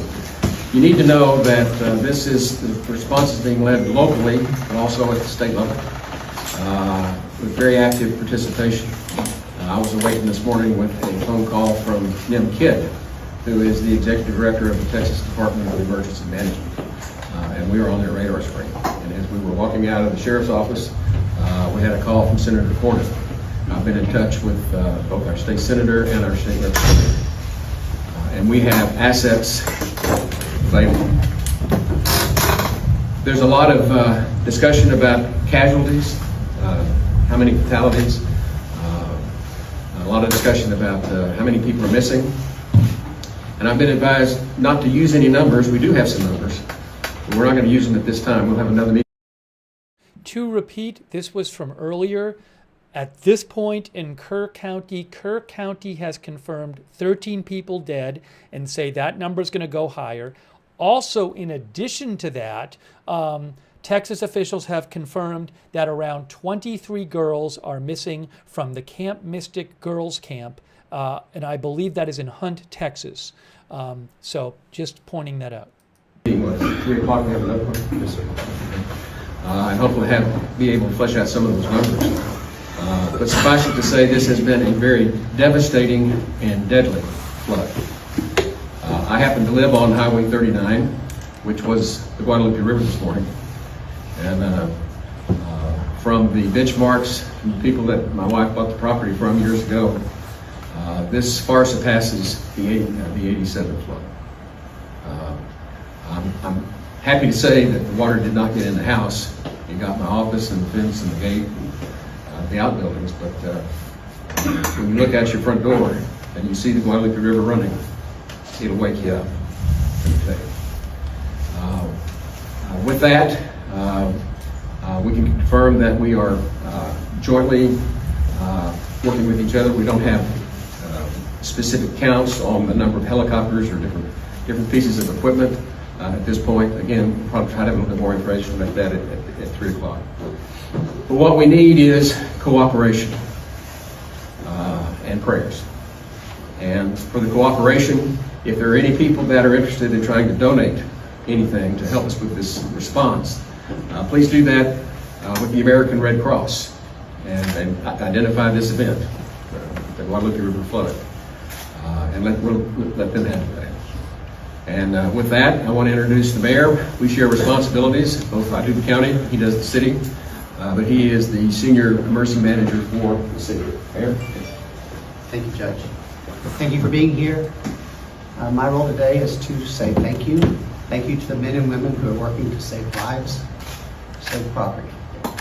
This came at night. We'll be very soon. You bet.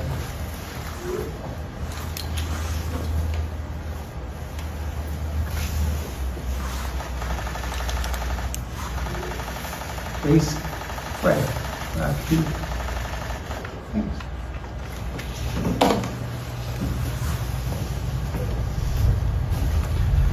And with that, we'd like to open it up for questions. Kayla Washington here with KXAN. Wait.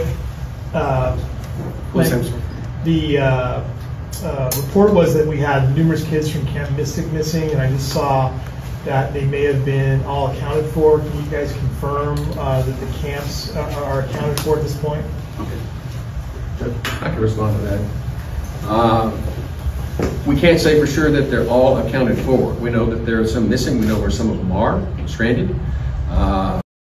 And I'm sorry to jump in. This is from early. This press conference is from earlier today. Remember, this press conference is before they announced that around 23 girls are missing from the Camp Mystic Girls Camp, which is in Hunt, Texas, which is near about 15 miles away from Kerrville. And we worked to confirm that with the people out at Camp Mystic. But in terms of exactly how many are missing and unaccounted for, we're not sure about that number. But we have a bunch of them we're trying to get back. Yeah, I'll fill in on that. Pretty concentrated thoughts said about Austin. These kids, were they in trees? You know, where were these rescues and how were these rescues done? I don't know the answer to that question. And by who? Was it National Guard, DPS? I don't know. Kayla Washington here with KXAN. I know you guys aren't giving specific numbers. Would you be able to give us any indication of the people who you guys have found who unfortunately did pass away? Are they older? Are they younger? Actually, most of them, we don't know who they are. We're having to fingerprint them at the funeral home. And one of them was completely naked. We didn't have any idea on them at all. So we're trying to get the identity of these folks, but we don't have it yet. There are other camps that we are having viewers ask us about. The Heart of Hills Girls Camp and another Boy Scout camp. We have a lot of parents who are watching right now who are concerned about their kiddos at several of these camps. Have you heard any? We have a lot of camps. Right. And I live right across from Rio Vista Camp. There are questions about that too. I don't know any specifics about any of the individual camps. What I do know is that everybody is doing their very best and trying to get this identified as much as we can. Parents who have their kids at these camps, how can they find out? One moment. We'll play you the rest of that after. We're going to listen to President Trump and Melania Trump now. That's live, so let me turn the audio on that. Hold on a moment.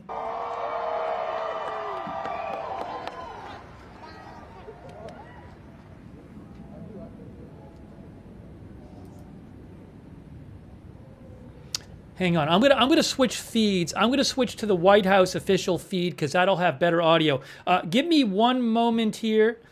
Give me one moment. I'm just switching the feed. I know that one is paused. Let me get the better one up for you here. Throw this down here. Nope, throw it right there. Okay, there's that one.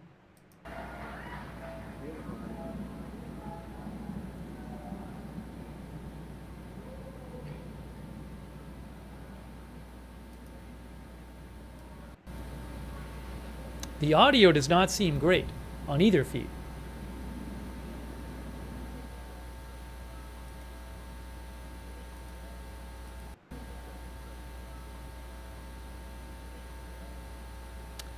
This is the White House feed.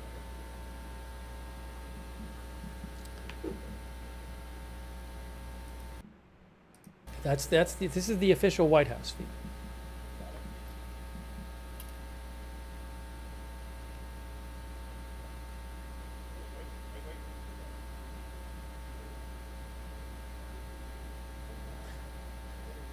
So this is supposed to be the bill signing.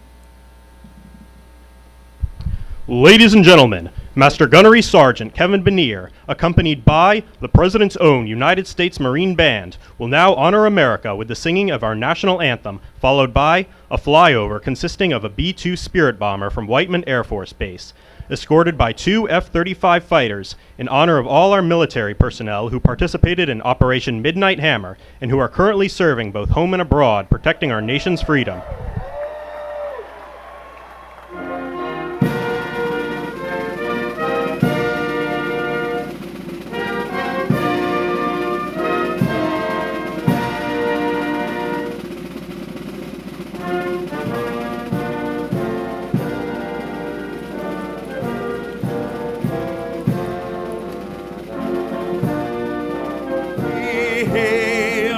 At the twilight last evening, news brought stripes and bright stars through the perilous fight. Oh, the ramparts we watched were so gallantly streaming, and the rockets' red glare, the bombs bursting in air, gave proof through the night that our flag was still there. Oh, say does that star-spangled banner yet wave o'er the land of the free and the home of the brave.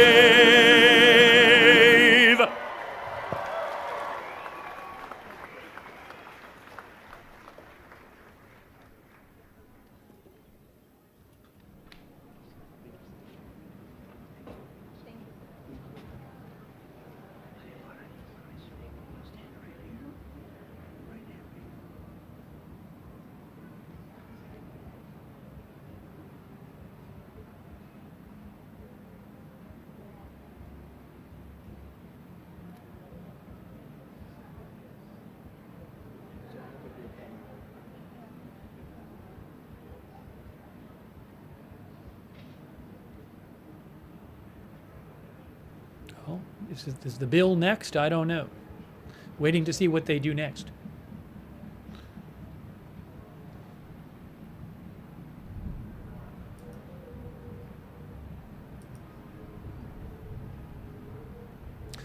When this is over, I actually just got a hold of the video for the new Kerrville and Kerr County press conference. So we'll check that out after he signs the bill.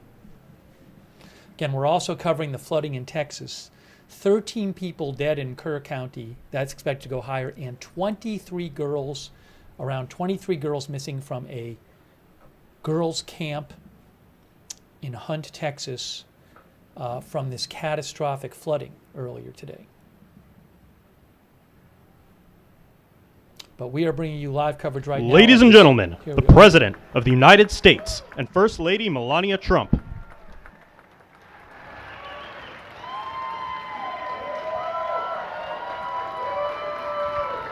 Well, thank you very much, and that is some sight, especially after what happened just a week ago. When you look at that big, beautiful plane, and the other ones were something. It was an incredible mission, and I think I can say very proudly, and I don't have to quote the polls, that our country is more proud right now than it's been in many, many years. We have pride, we have dignity, we have something that's happened miraculously so fast. You know that our military now is the most sought-after job there's ever been, serving in our military. 1 year ago, people didn't want to join our military. They didn't want to join our police, our firefighters. They didn't want to join anything having to do with our country. And now, as you probably know, the enlistment is at an all-time record. We're packed. We're full. And I just think that's so important because that was so sad 1 year ago when I heard those statistics. We had a different president, but nobody wanted to join, and now we're at a record. And I will say that I just left NATO, where we had a tremendous experience. They've agreed to put up over $1 trillion a year. They went from less than 2% to 5%, and nobody thought that was possible. And they told me very strongly, the leaders of a big part of the world, very respected people all, they told me that, 1 year ago your country was dead, and now you have the hottest country anywhere in the world. So that's the way it is, and that's the way we like it. And it's only going to get hotter.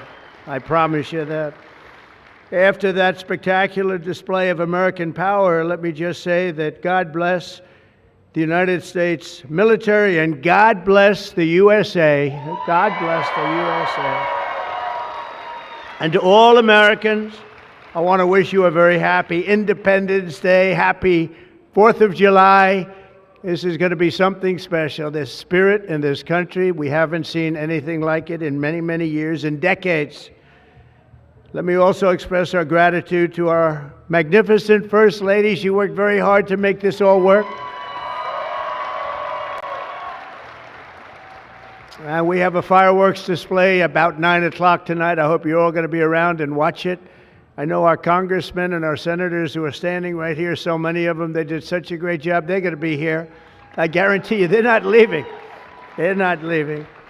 Thanks as well to the National Park Service, the USO, and countless friends and distinguished guests. We have so many people in the audience that have so much to do with the success of our country. We've, I think, had probably the most successful almost 6 months as a president and the presidency.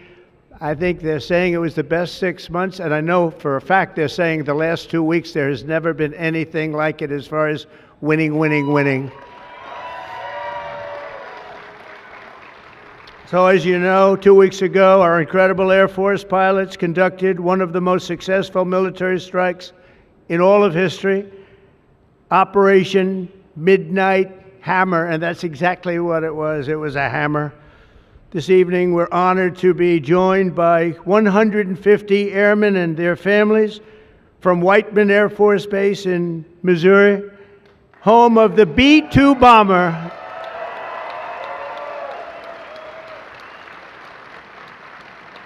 And we've kept them a little bit on guard. We kept them a little bit, let's be a little bit quiet about it. But if you want to raise your hand very quickly, raise your hand, because you people are just incredible.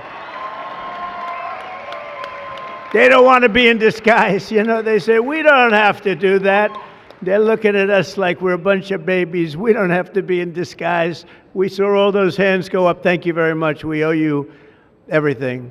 Great job. Incredible. Just flawless. One of the most flawless military campaigns in the history of our country. If you remember years ago, they had helicopters crashing into each other. It was a disaster, the hostages in Iran. And we had just the opposite. We didn't have any crashes. We didn't lose any planes. We didn't lose anybody. Those beautiful planes that you saw were totally stealth. They flew right over the center of a very hostile country, and they never even saw it coming. And then they said, skedaddle. They dropped the bombs. They said, skedaddle. And that big sucker turned over like this on its side, and it got out of there.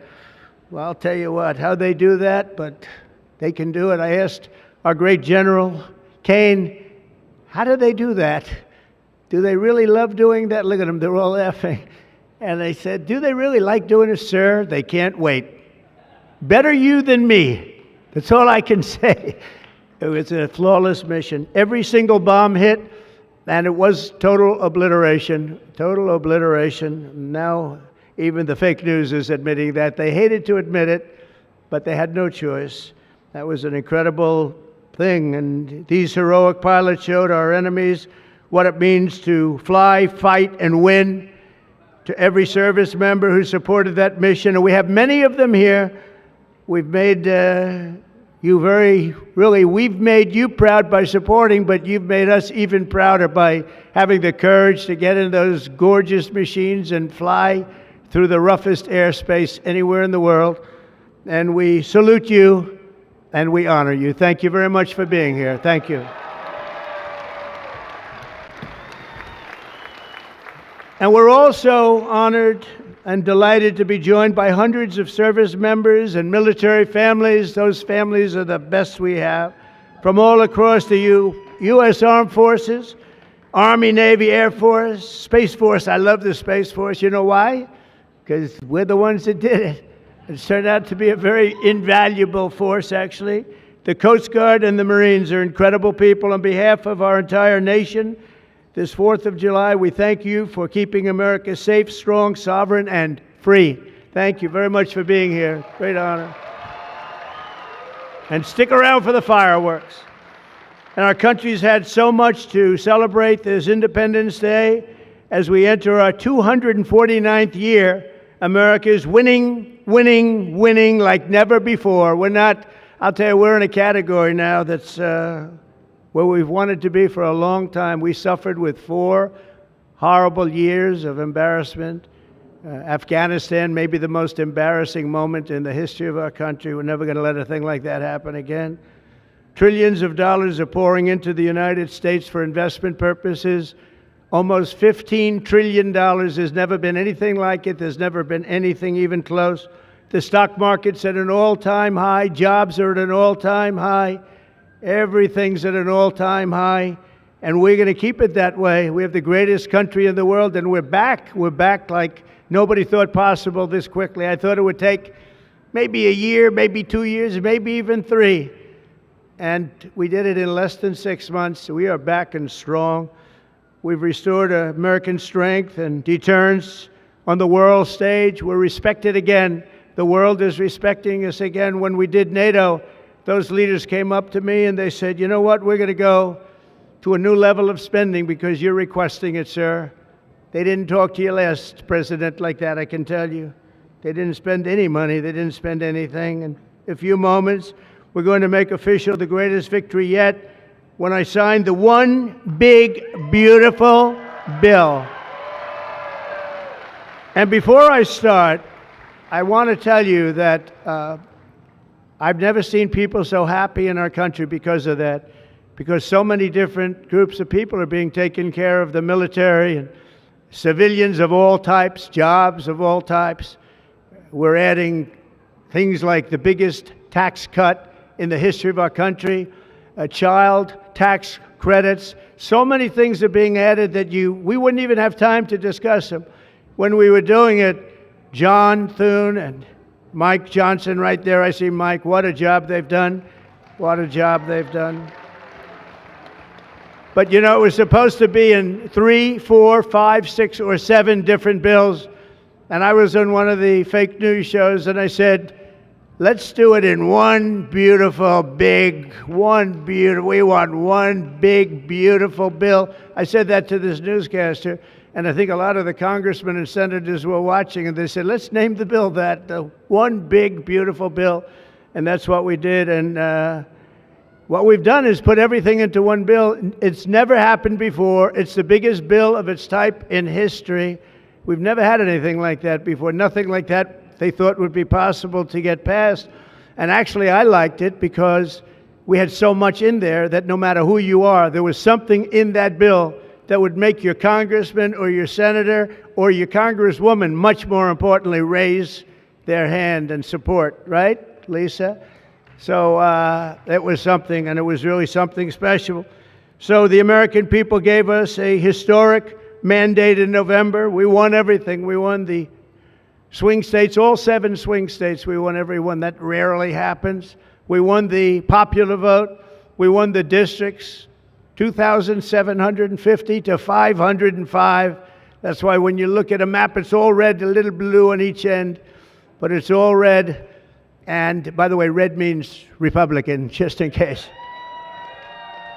But we made promises, and it's really promises made, promises kept, and we've kept them. This is a triumph of democracy on the birthday of democracy, and I have to say that the people are happy. They're happy. And I listened to a broadcast, and I read a couple of articles. They have the Democrats, they should have voted for it. They didn't vote for tax cuts. They didn't vote for taking care of people. They didn't vote, not one vote. And we knew that because their hatred of either the country or me or both is so great. They didn't vote at all, and it's terrible. But I just have to say, they have a routine. It's terrible, they say. Terrible, terrible. You saw that guy standing up for hours yesterday. He didn't know what he was even doing there. I say, when's he sitting down? He had a towel. He's wiping his face. That's not too elegant. But what is he? I said, what is he doing for so long?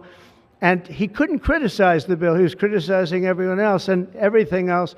So they've developed, and this is according to the news media, they've developed a standard line, and we can't let them get away with it. Oh, it's dangerous. Oh, everybody's going to die. It's actually just the opposite. Everybody's going to live. This is just the opposite. And I just want you to know, if you see anything negative put out by Democrats, it's all a con job. And they said, and they compared it to just like the con job of Russia, Russia, Russia, and all of the other things they did. The 51 intelligence agents said, and the laptop from hell, it came from Russia, they said. No, it didn't come. A lot of things come from Russia. That didn't come from Russia. And it was all proven out to be a fake job, and that's what they're doing with this. So we just have to look forward, fellas, look forward and just say what it is, because it's the most popular bill ever signed in the history of our country. Whether you're military or anybody else, this is the most popular bill ever signed.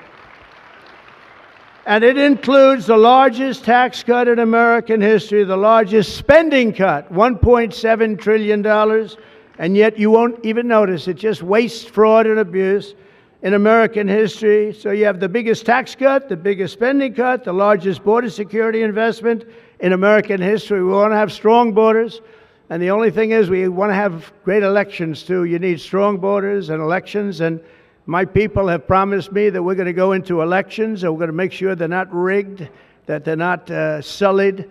We're going to make sure that the elections are going to be fair. You need two things. You need strong borders, and you need fair elections. And we're going to make sure on the elections also. And our armed forces are one of the most vital military modernizations of all time. It will take place. So we rebuilt our military in our first term. And now we're going to modernize and remodernize our military, including building a great golden dome all over our land, so that if they get nasty with us, it's going to be knocked down. It's going to make any of the golden domes, they call them the iron domes, we're calling ours the golden dome, because we did the iron domes, and we do sort of everything, if you want to know the truth, but this blows it away.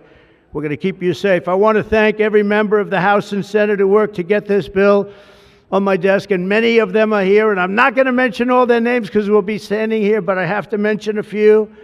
And especially I want to thank Vice President J.D. Vance, who's been fantastic. Secretary of State Marco Rubio, who's been incredible. We have somebody that it was a passion. I think he actually loved it. It wasn't easy, but he loved it. Speaker of the House, Mike Johnson, who's right here. Speaker, thank you very much. What a job, and he worked so closely with the Senate Majority Leader, John Thune, who's a fantastic guy. And those two are a team that is not going to be beat. When you look at them and you look at their counterparts on the other side, it's not even close. I want to thank both of you people for doing an incredible job. Thank you very much, John and Mike. House Majority Leader Steve Scalise, a brave man. Steve, you know, he suffered a tragedy a number of years ago. I was at his hospital bedside that night with Melania, with our First Lady, and he had no chance. The doctor said he has very little chance, and you look better today than you did then. You didn't look particularly good that night, I will say.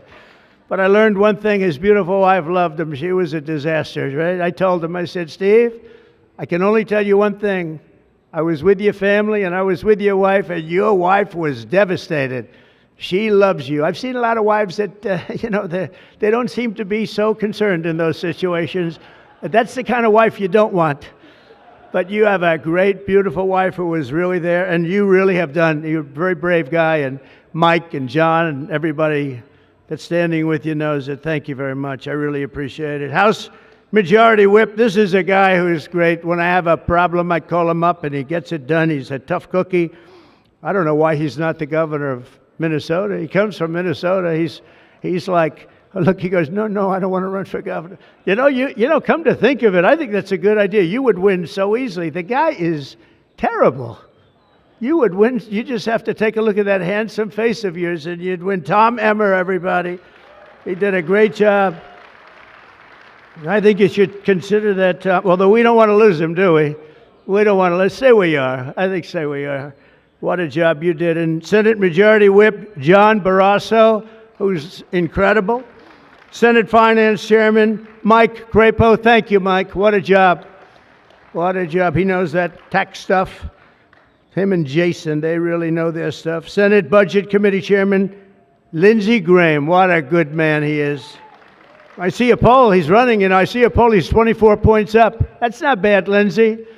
That's not bad. 24 points up in the great state of South Carolina. House Ways and Means Chairman Jason Smith. What a job. Thank you, Jason. Thank you. These people are great. These are great patriots. I have to call them out. House Budget Committee Chairman Jody Arrington. Jody, thank you very much. Jody has been good right from the beginning, and so many others, and they're all here, and they fully understand. They'll never speak to me again, but that's okay. It is what it is, but I just want to thank everybody. A lot of senators here, a lot of congressmen and women here. Lisa, thank you very much, by the way. I have to thank you. Thank you very much. You've been fantastic. So this bill will fuel massive economic growth and lift up the hardworking citizens who make this country run. The factory workers, farmers, mechanics, waiters, waitresses, police officers, firefighters, coal miners. Coal is back. Beautiful. I said you can't use the word coal unless you precede it by saying clean, beautiful coal. China's right now building 68 coal generating plants, and we're putting up wind. It doesn't work, I will tell you. Aside from ruining our fields and our valleys and killing all the birds and being very weak and very expensive, all made in China. I noticed something, that with all of the windmills that China sends us, where we waste our money because it's the most expensive energy, I see that, they make about 95% of them, the wind turbines. I have never seen a wind farm in China. Why is that? Somebody check that out. Tom Emmer, would you please check that out? But all the coal miners we love and the truck drivers, in this act, we have officially made the Trump tax cuts permanent. That's the largest tax cut in the history of our country, added to substantial other cuts, which is you're going to see like a rocket ship. We're setting all sorts of economic records right now, and that's before this kicks in. After this kicks in, our country is going to be a rocket ship economically, and we've delivered no tax on tips, no tax on overtime, and no tax on Social Security for our great seniors. And that's why when you hear things like that, this is the most it's the biggest bill of its kind ever done by far, but we are going to have a situation, we are going to have something where people are going to realize the level of success and popularity of this bill. And sort of to close it out, it makes the child tax credit permanent for 40 million American families. And to increase the car affordability, it makes interest on a new car payment. So this had never happened before. You buy a car, you borrow money, you're allowed to deduct for income tax purposes your payment of interest. You're allowed to deduct it. It's never happened before. So run out and buy a car. But I have to tell you, it's only good, Mike, if it's made in America. If it's made in another country, you don't get it. And to protect 2 million family farms and other small businesses, we're eliminating the estate tax or the death tax. So if you want to leave your farm or your small business, but the farms they have been devastated, to your children, if you love your children. By the way, if you don't love your children, don't even listen to what I'm saying. It doesn't matter. But if you love, would you live? Yes, I think you love your child. This one loves Barron. So I don't know if we're a small business. I think we're not. I'm not sure that we qualify. I'm sorry, darling. But you know, it was devastating. Farmers, they had to go out and borrow money. And by the way, is that Pam Bondi? Pam Bondi, raise your hand. Thank you, Pam, for being here. Attorney General, she's done an incredible job. So there won't be any, think of this, there won't be any death tax. You're not going to have to go borrow money. Your parents pass away and the farm goes into the bank's hands and gets foreclosed.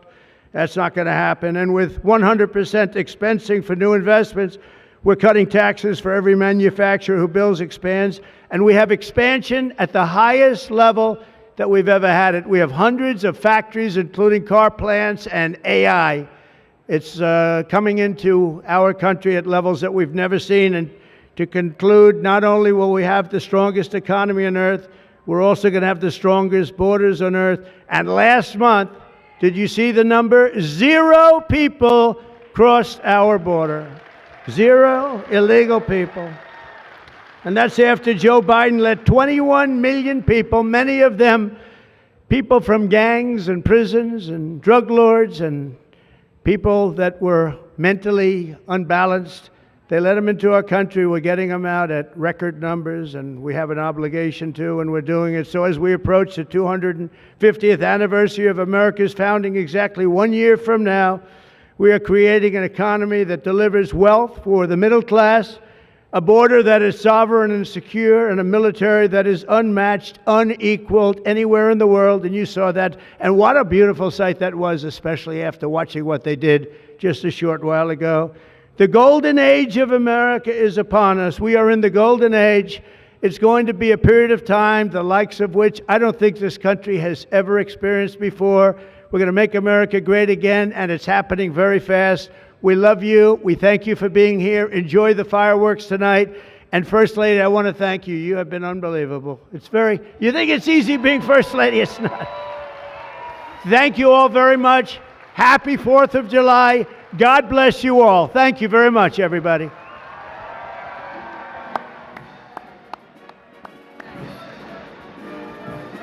Is he going to sign the bill? We're going to sign the bill now. Oh, he said we're going to sign the bill now. Okay, that's what he just said. We're going to sign the bill now. All right, so again, we're going to watch him sign the bill. Then we'll have an update about Texas.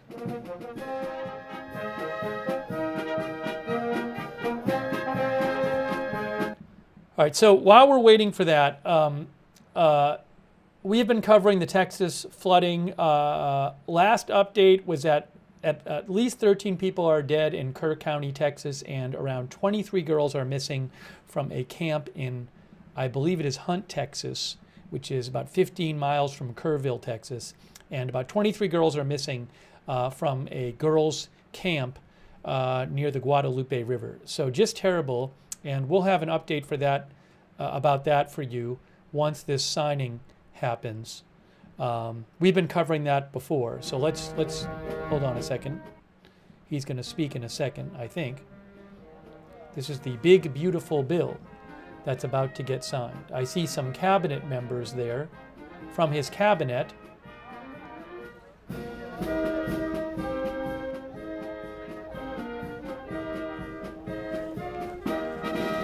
I see Speaker Johnson there.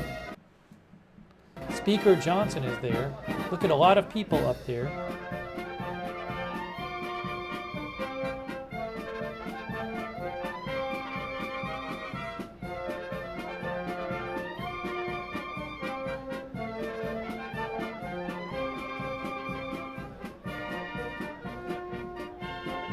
It looks like he's signing it right now. He's pulling out his pen. Guys, I think he's signing it right now. I think he's signing the bill right now.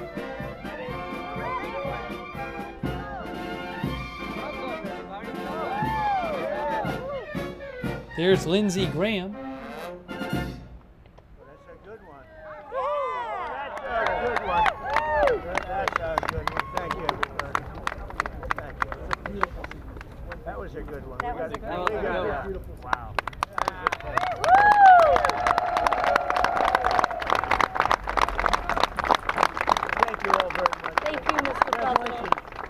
Mr. President, this is the gavel we use to enact the big, beautiful bill, and I want you to have that for your Are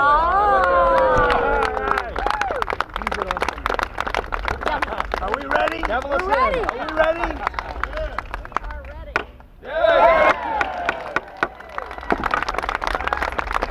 Have a good time, everybody. Thank you very much. There you go. That's good. That's good. Hi, Marsh. There you go. 28 points. It's a lot of points. Good job. Richard Beck. Absolutely. And we have some more. We'll give you some more. Our great First Lady. Come here. Oh, yeah. You would have worked me in. Scott. You were awesome. Secretary, congratulations. I'll let you hold the gavel. I don't know. Honey, now you got to go in. Get the gavel. You're very trusting. Give that guy a raise. Give that guy a raise. Thank you very much, everybody. And I want to thank the people up here. They're unbelievable people. Mary, hi, Mary. How's Scott doing? Good job? Scott, how's the economy? Okay? Wonderful job. Going to get better. From South Carolina. It's been amazing. Thank you very much, everybody. Have a good time. Happy 4th of July. Happy 4th. Thank you.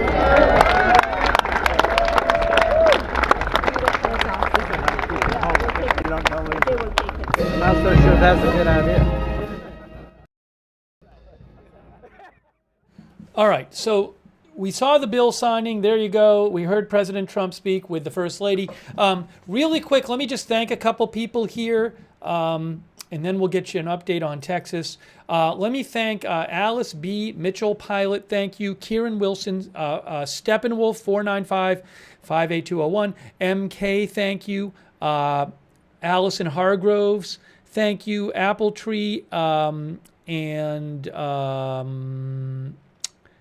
also, Fifth Survivor, thanks for your support over there on Twitch. Fifth Survivor and OPLL Man and Warlord Wolf and Fate64 and Ascertainment. And also shout out to our moderators who have been with us, people like Janet B over there on YouTube, Ruth Krafasi on Twitch, Bash and Girl, Big Ball of Yarn, Good Luck Duck, LB Prairie Dawn, Matthew Kohai 3, McBritches, Sarah, and Papa Bear, and also Kay Lowry Body, Margaret Riley over there on Facebook. And thank you, Melissa Yakobaki, and Cheryl Leak for the Facebook stars. Thank you so much. And also Linda Belk, Larry, and Misha moderating for us on X. So here's what we're going to do. We have been on the air. We've been giving you updates about this terrible Texas flooding. At least 13 dead and around 23 girls missing from a camp on the Guadalupe River in south central Texas. So right now, I'm going to play you. We watched before about an hour ago, the press conference with the Texas Lieutenant Governor. But there was another press conference in Kerr County, which we have not watched yet, and I have that. So we're going to watch that right now. And then after that press conference, I am actually late at the moment. I have a family July 4th thing, which I would like to go to some of. So after I play this press conference, I'm going to play the press conference, and then we're going to do kind of a wrap-up thing, and then I'm going to go to that. And it's possible that when I come back, we'll do another live stream on this, depending on how the news is updating. So I just really need to go to that family thing. So I'm going to leave in a little bit and go to that, but we're going to continue the coverage right now. I'm going to play that press conference. Also, I do want to mention that flooding is happening elsewhere. So for example, Comal County, Texas, about an hour ago, Comal County, Texas said, look at this, if you a flood warning for Guadalupe River area. You know, the Guadalupe River, as the water flows down the river, it will rise in different areas. If you live in low-lying areas near the Guadalupe River, especially the Kendall-Comal County line and Canyon Lake, you should evacuate now. The river is expected to rise to dangerous levels overnight. This is in Comal County, they're saying, higher than the Guadalupe River Bridge at Highway 281. This will cut off several roads and makes travel extremely unsafe. If you live near the river, don't wait for conditions to worsen. Move to higher ground now. That is from Comal County. They say if you, especially if you live in low-lying areas near the river, especially between the Kendall-Comal County line and Canyon Lake. Okay. So I wanted to pass along that. Now let's check out the press conference from Kerr County that we haven't seen yet. And a quick thanks also. So let me show you this. Here is, I'm going to show you right now. This is the Kerr County press conference that happened about 45 minutes, an hour ago, that we haven't even seen. And I'm going to put that on the screen right now for you. And I haven't watched it, and we're going to see what it says. So if you give me a moment here, you can see it says City of Kerrville, Texas, City Hall. Was it only 35 minutes ago? I feel like it was more. No, it says 36 minutes ago. Maybe it ended 36 minutes ago. All right, so this is a short while ago.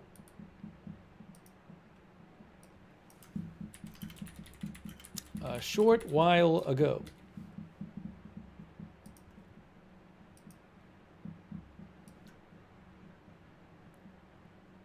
All right, let's hit play, and this is, let's hear what they said in Kerr County, City of Kerrville. Everyone's phone's on silent? Yes, sir. All right. Friday, July 4th, this is the 3 p.m. briefing from Kerr County Emergency Management. Thank you all for being here. My name is Clint Morris, and I'm the Public Information Officer with Kerr County Sheriff's Office. We will have some local and state partners today speaking about this response and all that's going on. We understand the public has many questions about what has happened, about evacuations, about the number of casualties, and other information. At this point, it is simply too early to confirm all of these details accurately. This is an active, evolving emergency, and our teams are working around the clock to rescue survivors, reunite families, and collect reliable information. We know this uncertainty is incredibly hard, and we want everybody to know that every resource available is being directed towards search and recovery. This is a very wide response throughout all of Kerr County. As soon as we can confirm details, we will deliver them to you with transparency. We also want to be upfront that due to the rapidly changing nature of this situation, we will not be taking questions at the conclusion of this briefing. We are committed to keeping you informed, and we will provide the media with a time and location for the next scheduled press conference as soon as we're confirmed. At this time, I would like to invite Kerr County Sheriff Larry Letha for an update.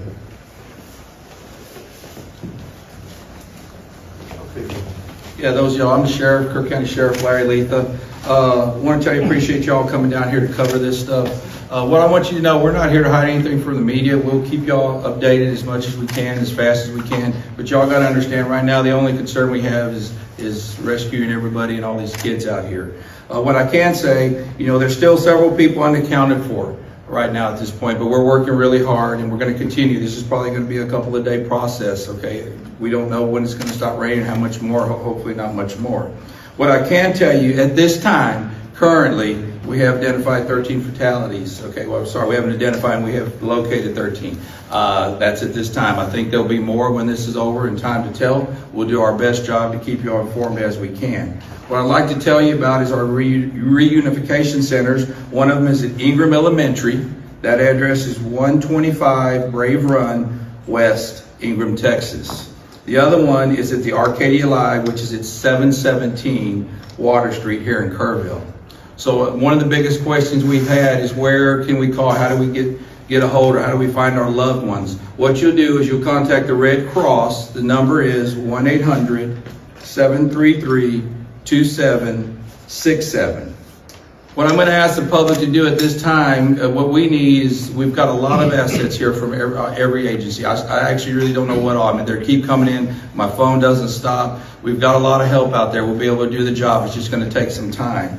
But I ask everybody to shelter in place. Okay, if you can, that's what I'd like to get out. Please shelter in place. But we're working really hard. We don't have a number of how many are missing. Obviously, we're working hard and around the clock to do that.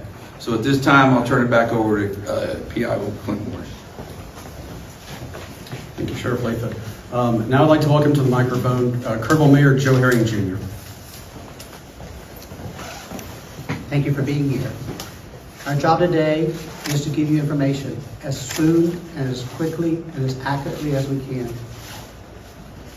I want to say another time, thank you to all the dedicated men and women from so many different agencies who are here to help.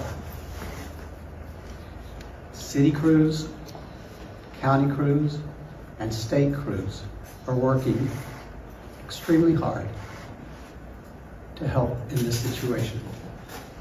I want the public to know we are doing everything we can to rescue those who are in peril and to find those who are missing. Now I'd like to call on City Manager Dalton Rice. Thank you, Mayor Herring. Dalton Rice, the City Manager for the City of Kerrville. I really want to appreciate and thank everybody for their patience. We know that this is a lot going on. We know that some of the times have changed. As I said before in the previous briefing, this situation has evolved very quickly and it's still actively going on.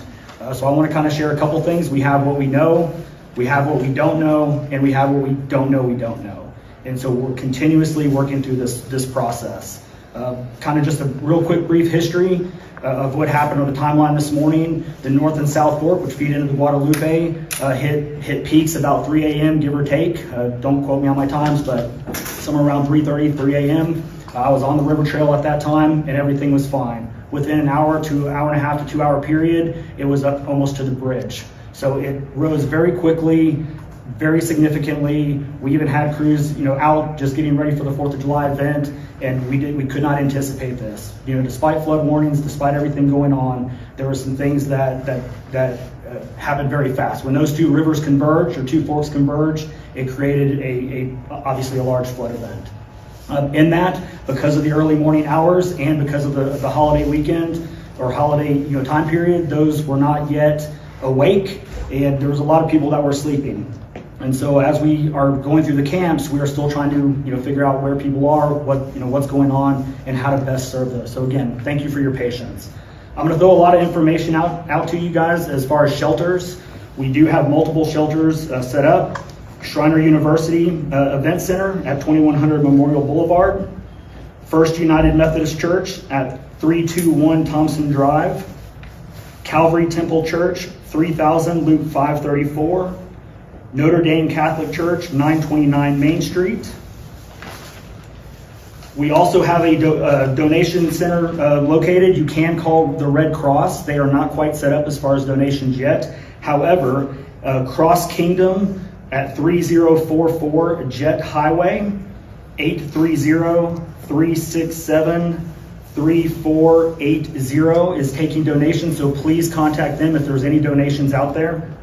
We are working on getting a volunteer set up, so we understand that a lot of people want to help, a lot of people want to provide their assets and their time, but please bear with us while we get a number and get a volunteer coordinator set up. So if you want to help, give us some time. We are currently still actively rescuing, so we are not quite into recovery mode yet. We are still actively trying to find those that are out and those that are needing assistance. A couple utility updates. KPUB, Kerrville Public Utility Board, our electric co-op. We have about 2,800 customers that still remain without power. Damage assessments are ongoing. We are having some still active flooding and some road closures that are impacting KPUB operations. We do have some other sites that are currently underwater still. So we do not have an estimated time for restoration. That will be delayed. Again, stay away from down power lines. If you think it's a line, just stay away from it. You can report outages 24/7 on the Smart Hub app, online at kpub.com, or 855-959-2496. We will be moving to EOC about 1800 at some point. We also, as far as water, we did have a couple water main breaks that are being resolved. Some of the floods and flooding damage has caused some water main breaks. So we do have crews out there to identify those breaks as well. If you do not have to be on the road, please stay off the roads. Let emergency vehicles pass. We've had some issues with emergency vehicles not being able to get to their locations or to get to the places that they're trying to rescue people or save people. This will go into the evening. We plan on working around the clock. Our next operational period will start. and we'll continue to get information out to y'all in a timely manner. So without that, I will turn it back over to Clint. Thank you.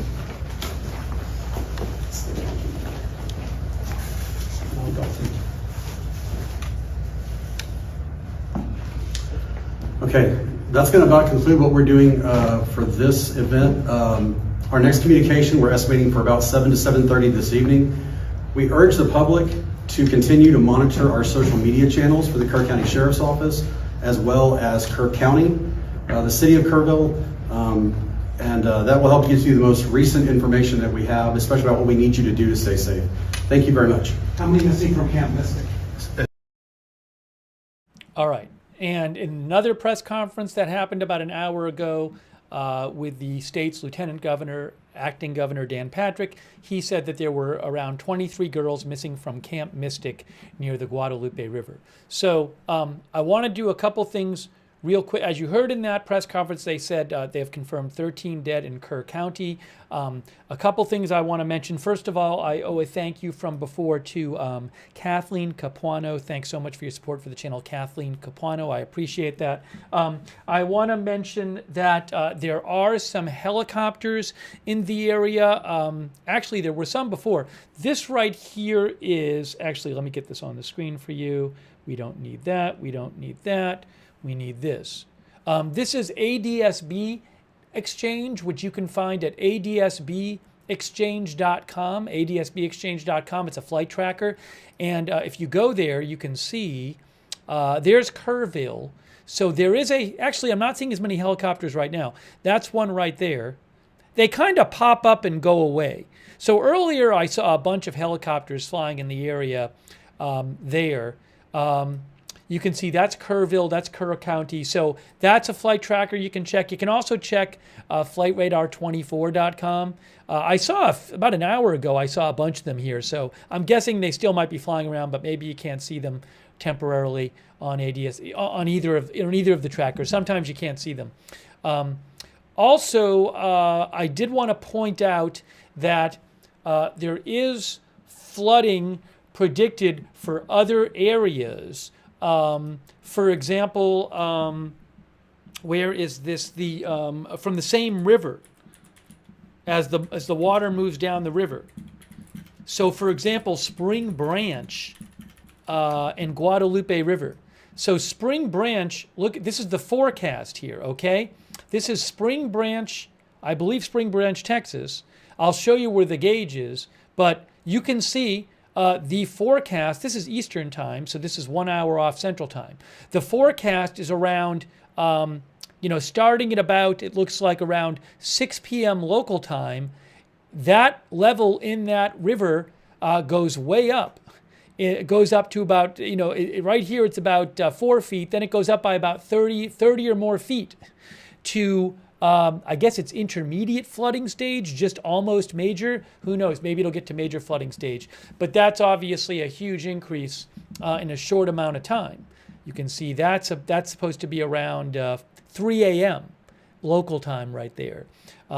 So that's at Spring Branch, which I think, actually, it should say actually there where that gauge is.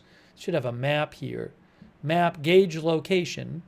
If we do this and we go to satellite and we zoom out there,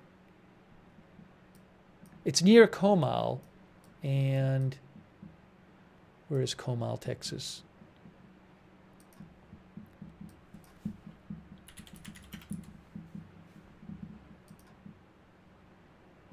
Yeah, Comal, Texas, Comal County. There's San Antonio is here. Comal is north of San Antonio. We've been looking at Kerrville, which is here. There's Kerrville there in Kerr County. And there's Spring Branch is in Comal County. You can see Spring Branch there. So Spring Branch and Guadalupe River would, I assume, be somewhere around here. You can see where the river flows through the county. There's plenty of people who live near that river. So Comal County has told people to evacuate near the river, as I mentioned before. We showed you that earlier. Right here, Comal County, Texas, an hour ago. If you live in low-lying areas near the Guadalupe River, you should evacuate now. The river is expected to rise to dangerous levels overnight. Okay, so more flooding coming in different parts of the river tonight. And I wanted to mention that Peyton Yeager, who's a reporter in Texas, has posted several posts on her X account showing of missing children. Several parents have sent Peyton Yeager pictures of she has currently 4 little girls pictured who are missing from this flooding, and I believe at least 3 of them, and maybe all 4 of them, are from Camp Mystic. So I'm going to post a link right now to Peyton Yeager's X account. I just posted it. You can go see the post there. I have reposted them on my X account, which is @Lookner. So I'm not positive. I'm guessing it would be with I'm guessing the parents would be okay with me showing them, but without being 100% sure, I'd rather you just go look at them on the site. But it's really sad. They're quite young. The girls pictured, they don't look like they're 16. You know, I can't say from eyeballing at how old they are, but they're not high schoolers. They're young. It's really terrible. It's really sad. So again, you can check out my X account, which is @Lookner, or Peyton Yeager's, which is PeytonYager. One of our viewers thinks they're 7 to 9 or something. Yeah, I mean, they're young. It's really terrible. And, you know, this happened. You just heard from the Kerr County press conference that there was a bunch of flooding in the middle of the night when people were sleeping. So it's really terrible. Okay, so what I'm going to do is, normally I would stay on the air longer, but I really need to. I am already late for a family July 4th event. I stayed on a little extra just to bring you updates, and I apologize to have to do this. I normally don't have to do this, but I need to, at least for the moment, wrap up this stream. And maybe later when I get back, if there's enough breaking news, we will do another stream. That's very possible. There's no reason we can't. I just have to see how things are when I get back. So I'm sorry to do that, but I'm going to do that. I'm going to wrap it up pretty quickly here. Let me just say a couple quick things. First of all, I hope they find the 23 missing girls, obviously, from the camp. It's very concerning, really terrible news. And anybody else who's missing there, and thoughts with the whole region in south central Texas, which has had this enormous flooding. So that being said, also, I do appreciate you tuning in, and a lot of you, thanks for watching. And a lot of you have been sending me updates and letting me know what you've been hearing, so I appreciate that. Subscribe and follow the channel if you want to check out more coverage, live breaking news without an agenda. That's what we do here. We also have a notifications sign up. We have free notification system. You can sign up for free, and then you get sent a notification whenever we go live. It's really reliable. The mods will post the link to sign up for the notifications in the chat. You can find it in the description of this video on YouTube and Facebook as well. So I would suggest signing up for that. And also, I will post updates on my X account. My X account is @Lookner. You can follow me over there on X. I post breaking news. If I see some stuff, get some updates when I'm not on the air, when I'm at the July 4th thing, I'll post them on X from there. So you can follow me over there if you want, @Lookner on X. And you can also follow the channel if you want, because that's a good way to know when we're going live and get other updates about the channel, @Agenda Free TV on X. I'll post that link in the chat as well. And I do want to thank our moderators who have been here. Thank you so much. I really appreciate all of our moderators in the chat rooms. Ruth Krafasi, Janet B. over there on YouTube. Huge thanks to you, and everybody else who has been over there. I think I have a couple other people thank yous, but give me a second here. Janet B., Ruth Krafasi, all of our other YouTube moderators, our Twitch moderators who have been there during this stream, like Bash and Girl, Big Ball of Yarn, Good Luck Duck, LB Prairie Dawn, Matthew Kohai 3, McBritches, Sarah, and our other ones. Thank you. And our Facebook moderators, where did that go? I had that up here, and now I have to find it again because I accidentally took it off the screen. Hang on a moment. Kay Lowry Body has been over there. Margaret Riley has been over there moderating, I know. And all of our other moderators there. And also Linda Belglary and Misha moderate for us on X. Thank you. And I do want to say a couple. Thank you for everybody who supported the channel during the stream today. I really appreciate that because that's what allows the channel to exist. And let me just make sure. I may owe a couple more people thank yous here. Thank you to Swan Shovelin and Alice B. Thank you, who I owe to thank you to, and also Fifth Survivor, and a quick thanks to our Facebook subscribers who support the channel, Chuck Mosca, Robert Rial II, Kay and Margaret over there. Darlene Carrick, thank you for the stars. I hadn't thanked you. Melissa Yakobaki, thanks for subscribing on Facebook.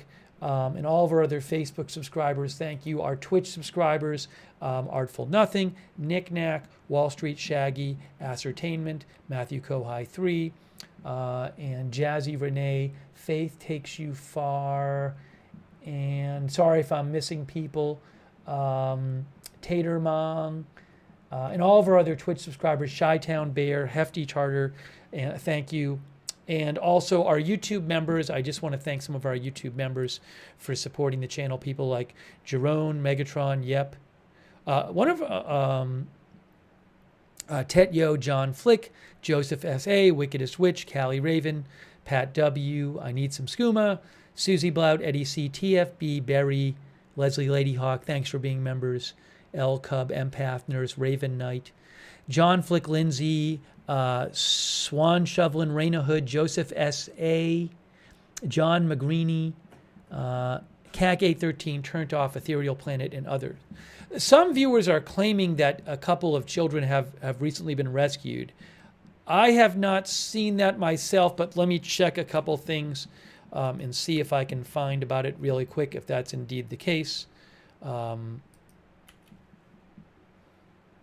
I don't have a source for that report, so I don't know, but I'll check a couple things before ending the stream.